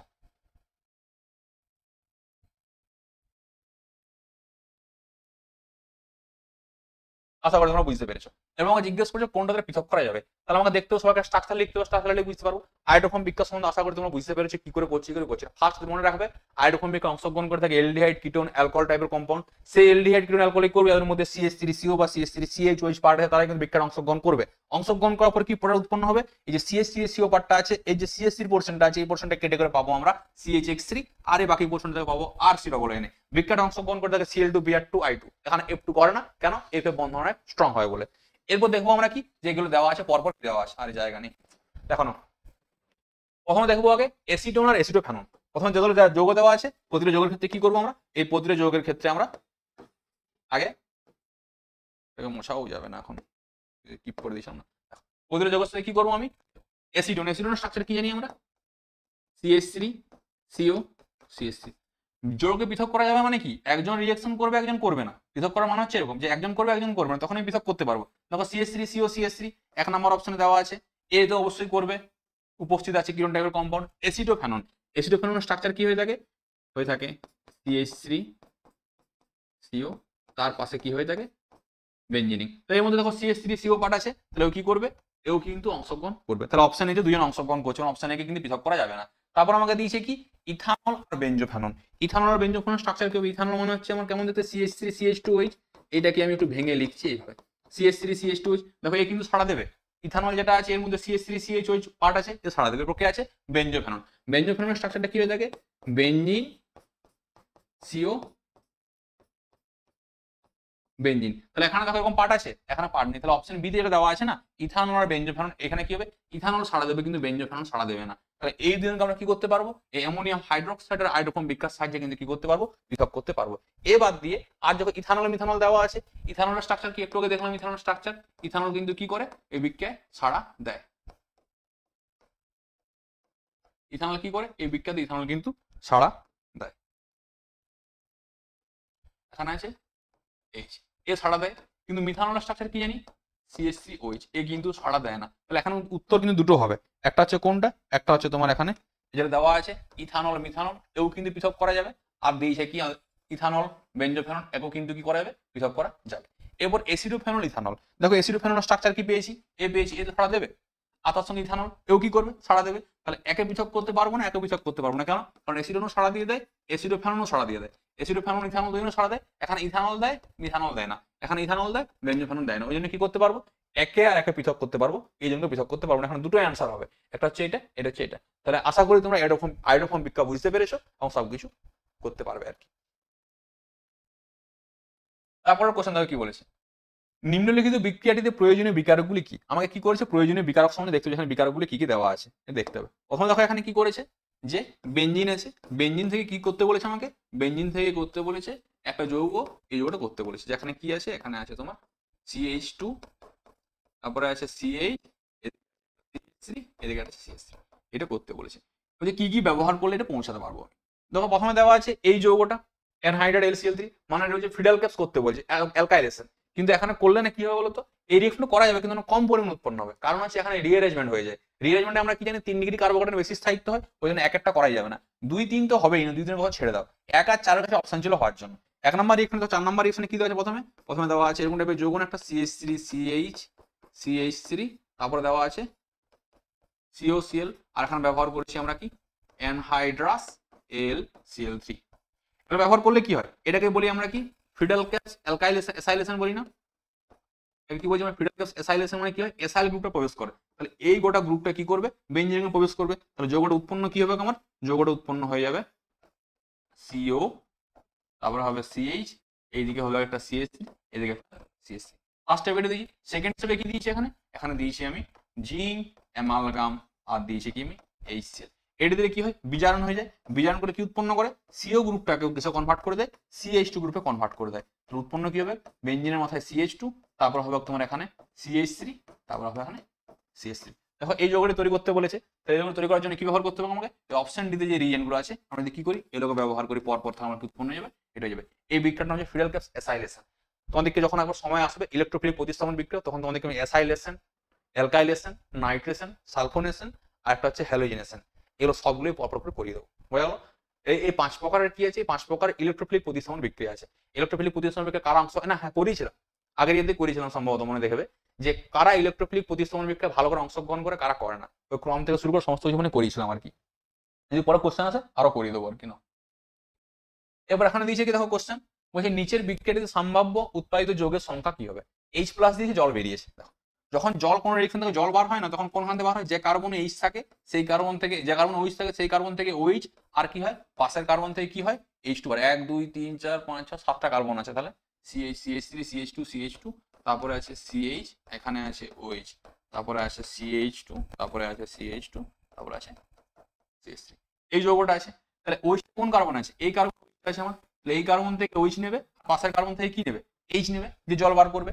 এরপর দেখো আমরা কি জানি যে যখন এটা কি কার মাধ্যমে উৎপন্ন হয়, কার্বোক্যাটায়ন তৈরির মাধ্যমে উৎপন্ন হয়ে যায়। H+ দিলে প্রথমে কি হয় জল বেরিয়ে যায়, কার্বোক্যাটায়ন উৎপন্ন হয়। এবার কার্বোক্যাটায়ন কার স্থায়িত্ব বেশি, 3 ডিগ্রি কার্বোক্যাটায়ন স্থায়িত্ব বেশি, তারপরে 2, তারপরে 1। তাহলে এখানে দেখো যে কার্বোক্যাটায়ন উৎপন্ন হবে না, তাহলে আমি এখানে কি করি যদি H+ দিই প্রথমে, তাহলে কি হবে এই অক্সিজেনের লোন পেয়ার গিয়ে করে H+ কে অ্যাটাক করবে, অ্যাটাক করে কি উৎপন্ন করবে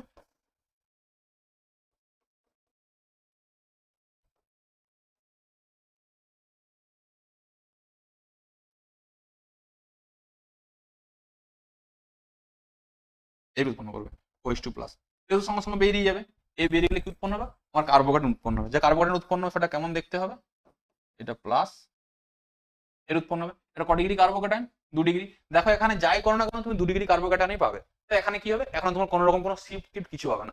এবার কি হবে, পাশে যে হাইড্রোজেন গুলো আছে, পাশে হাইড্রোজেন মানে এই পাশে হাইড্রোজেন আছে, দেখো এর এই সাইডে দুটো হাইড্রোজেন, এখানেও দুটো হাইড্রোজেন। এরপর দেখো এই হাইড্রোজেনটা কি ইকুইভ্যালেন্ট, এই হাইড্রোজেনটা যা এই হাইড্রোজেনও যা, কেন, কারণ এর হাইড্রোজেন পাশে ইথাইল আছে, এই হাইড্রোজেন পাশে ইথাইল আছে, তাহলে তুমি যে কোনো হাইড্রোজেনকে নাও না কেন একই ব্যাপার হবে। তাহলে একটা হাইড্রোজেনকে নিয়ে করে এখানে কি করে, এখন জল বার করে, তাহলে যে প্রোডাক্টটা পাই আমরা এর উৎপন্ন। এবার তুমি যদি এই হাইড্রোজেনটাকে নিতে, ধরো কি কেউ কি করলো, এই হাইড্রোজেনটাকে নিল,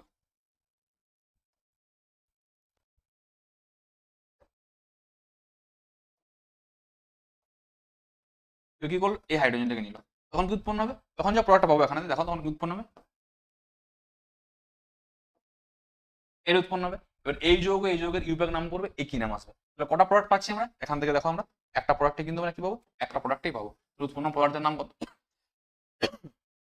এখানে কি হবে, নিচের বিক্রিয়াটির সম্ভাব্য উৎপাদিত যৌগের সংখ্যা কত হবে, একই হবে কিন্তু, আশা করি তোমরা বুঝতে পেরেছো। কারণ দুদিকে যে হাইড্রোজেন গুলো দেখো, জল বার হওয়ার সময় কি বললাম আমি, যে কার্বন OH থাকে সেই কার্বন থেকে OH যায়, পাশের কার্বন থেকে H যায়, ঠিক আছে।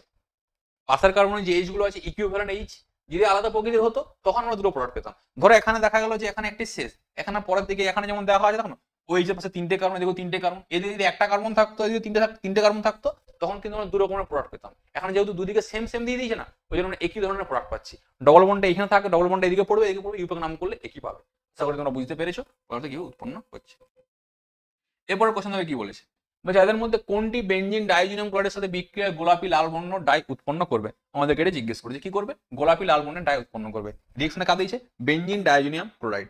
তো দেখো আমাকে দেখতে হবে বেনজিন ডাইজিনিয়াম ক্লোরাইড মানে কি, বেনজিনের মাথায় যদি কি থাকে N2 প্লাস Cl মাইনাস থাকে, তাকে বলি বেনজিন ডাইজিনিয়াম ক্লোরাইড। এ কি করে, এ কাপলিং বিক্রিয়া করে, কি বিক্রিয়া করে, কাপলিং বিক্রিয়া। কাপলিং হওয়া মানে হচ্ছে যোগ হয়, যেমন কাপের রস সবসময় একসঙ্গে থাকে যুক্ত হয়ে করে, সেরকম কাপলিং বিক্রিয়া মানে যোগ হওয়া। মনে রাখবে ডায়াজোনিয়াম লবণ যেটা থাকে না, বা বেনজিন ডায়াজোনিয়াম ক্লোরাইড, এ কি করে, এ ফেনল আর এনিলিন টাইপের কম্পাউন্ডের সঙ্গে কি করে, একমাত্র কাপলিং বিক্রিয়াটা করে থাকে। কি করে, ফেনল আর এনিলিন টাইপের যে কম্পাউন্ড থাকে তাদের সঙ্গে কাপলিং বিক্রিয়া অংশগ্রহণ করে। বাদবাকি কিন্তু কারোর সঙ্গে কাপলিং বিক্রিয়া অংশগ্রহণ করবে না। আমি একটা কাপলিং বিক্রিয়ার এক্সাম্পল দেখিয়ে দেবো। তাহলে কার সঙ্গে করবে, ডায়াজোনিয়াম লবণ মানে বেনজিনের মধ্যে N2 প্লাস Cl মাইনাস, এ কার সাথে করে, ফেনল আর এনিলিনের সাথে করে এনিলিন, এর সঙ্গে কি করে অংশগ্রহণ করে থাকে। তো প্রথমে দেখো বেনজালডিহাইড দেওয়া আছে, এ করবে, এ তো করবে না, কারণ আমাকে OH থাকতে হবে বা NH2 গ্রুপ থাকতে হবে, এ করবে না। নাইট্রোবেনজিন করবে, এও করবে না। ট্রাইফ্লোরোমিথাইল বেনজিন করবে, এও করবে না। NN ডাইমিথাইল এনিলিন কি করবে, এ কিন্তু অবশ্যই অংশগ্রহণ করবে। এর স্ট্রাকচার কি হয়, বেনজিনের মাথায় NN ডাইমিথাইল এনিলিন মানে হচ্ছে N, এখানে আছে Me, এখানে আছে Me, এর নাম হচ্ছে কি NN ডাইমিথাইল এনিলিন। এ কিন্তু কি করবে, অবশ্যই লাল বর্ণের ডাই উৎপন্ন করবে, কার সাথে রিঅ্যাকশন করে, ডাইজিনিয়াম লবণের সঙ্গে রিঅ্যাকশন করে। তো দেখো রিঅ্যাকশনটা কি করে হয়, আমরা কি করছি, এই যেটা জিজ্ঞেস করে বারবার সেটাই, সেই এক্সাম্পলটাই করিয়ে দিচ্ছি। কার সাথে, বিটা ন্যাপথর সাথে রিঅ্যাকশনটা হয়ে থাকে, কার সাথে রিঅ্যাকশনটা হয়ে থাকে, বিটা ন্যাপথর ও মাইনাস Na প্লাস, ঠিক আছে। দেখো প্রথম কথা মনে রাখবে কি, কাপলিং হওয়া মানে যোগ হওয়া, তাহলে যোগ হবে। ধর আমি এখানে কি করলাম, ফেনল দিয়ে দিলাম, ফেনলের সঙ্গে কি করছি আমি, কাপলিং বিক্রিয়া করাচ্ছি, কা N2 প্লাস Cl মাইনাস, এ আছে N2 প্লাস Cl মাইনাস। হারের প্রেজেন্সে রিঅ্যাকশনটা করতে হয়, আর রিঅ্যাকশন টেম্পারেচার আমাকে 0 থেকে 5 ডিগ্রি সেন্টিগ্রেড তাপমাত্রা মেনটেন করতে হয়। যখন কাপলিংটা হবে না, এই যে OH আর NH2 গ্রুপ থাকে, ওর অর্থ পজিশন বা প্যারা পজিশন দিয়ে রিঅ্যাকশনটা হবে। কোন পজিশন, অর্থ বা প্যারা। যদি অর্থ এই হলে এই পজিশন দিয়ে হবে, বা এই পজিশন দিয়ে হবে, বা এই পজিশন দিয়ে হবে, কারণ এটা তো অর্থ না, অর্থ অর্থ প্যারা। ও কিন্তু মেটা পজিশন দিয়ে কোনোদিন কাপলিং করে না, বোঝা গেল আশা করি।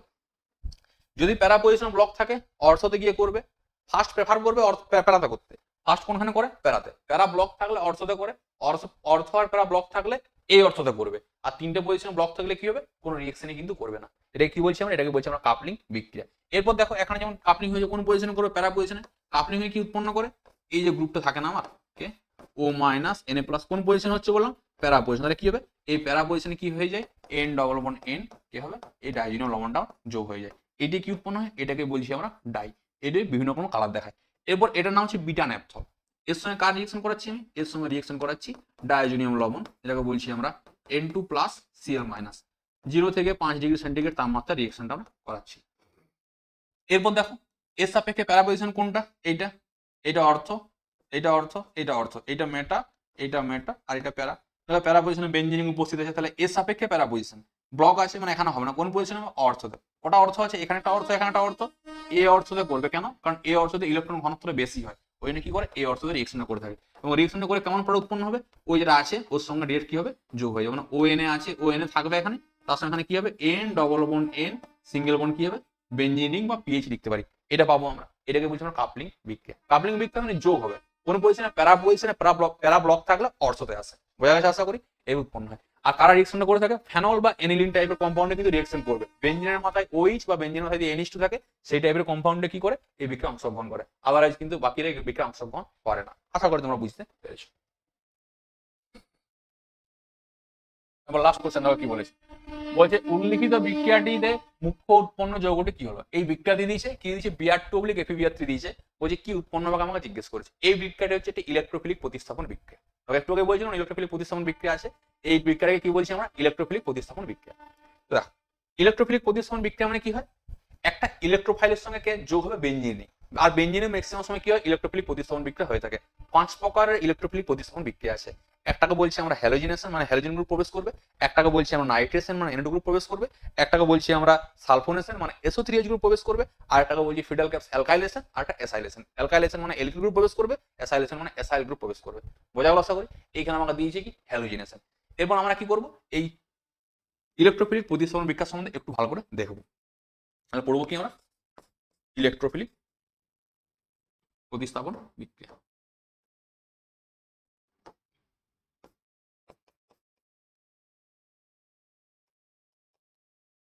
ইলেকট্রোফিলিক সাবস্টিটিউশন রিঅ্যাকশন বা ইলেকট্রোফিলিক প্রতিস্থাপন বিক্রিয়া বলে থাকি। কখনো কটা আছে আমাদের, 5টা। একটাকে বলছি আমরা কি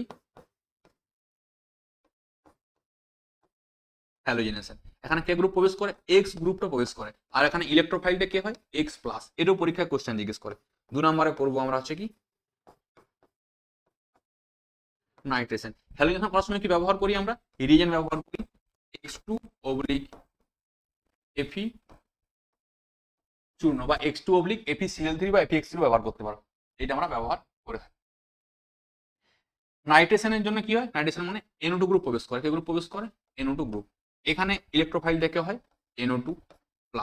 কি ব্যবহার করি আমরা, concentrate sulphuric acid plus concentrate nitric acid ব্যবহার করি, এটাকেই বলি আমরা মিক্স অ্যাসিড। এরপর কি আছে, 3 নম্বরে আছে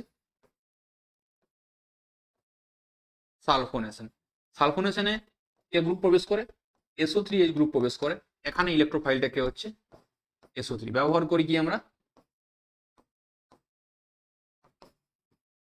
ধূমায়মান সালফিউরিক অ্যাসিড। আর কে আছে আমাকে, ফিডাল ক্যাপস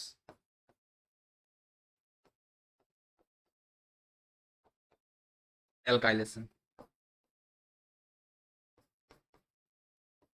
ফিডাল ক্যাপস অ্যালকাইলেশনের ক্ষেত্রে কি হয়, এর ক্ষেত্রে কি হয়, এর ক্ষেত্রে প্রবেশ করে R গ্রুপ, আর ইলেকট্রোফাইলটা হচ্ছে কে R+। আর এখন ব্যবহার করি কি আমরা, ব্যবহার করি রিজেন্ট RCl/ অনাদ্র AlCl3, এটা ব্যবহার করলে আমার এটা প্রবেশ হয়ে যায়। আর একটা কে আছে আমার 5 নম্বরে,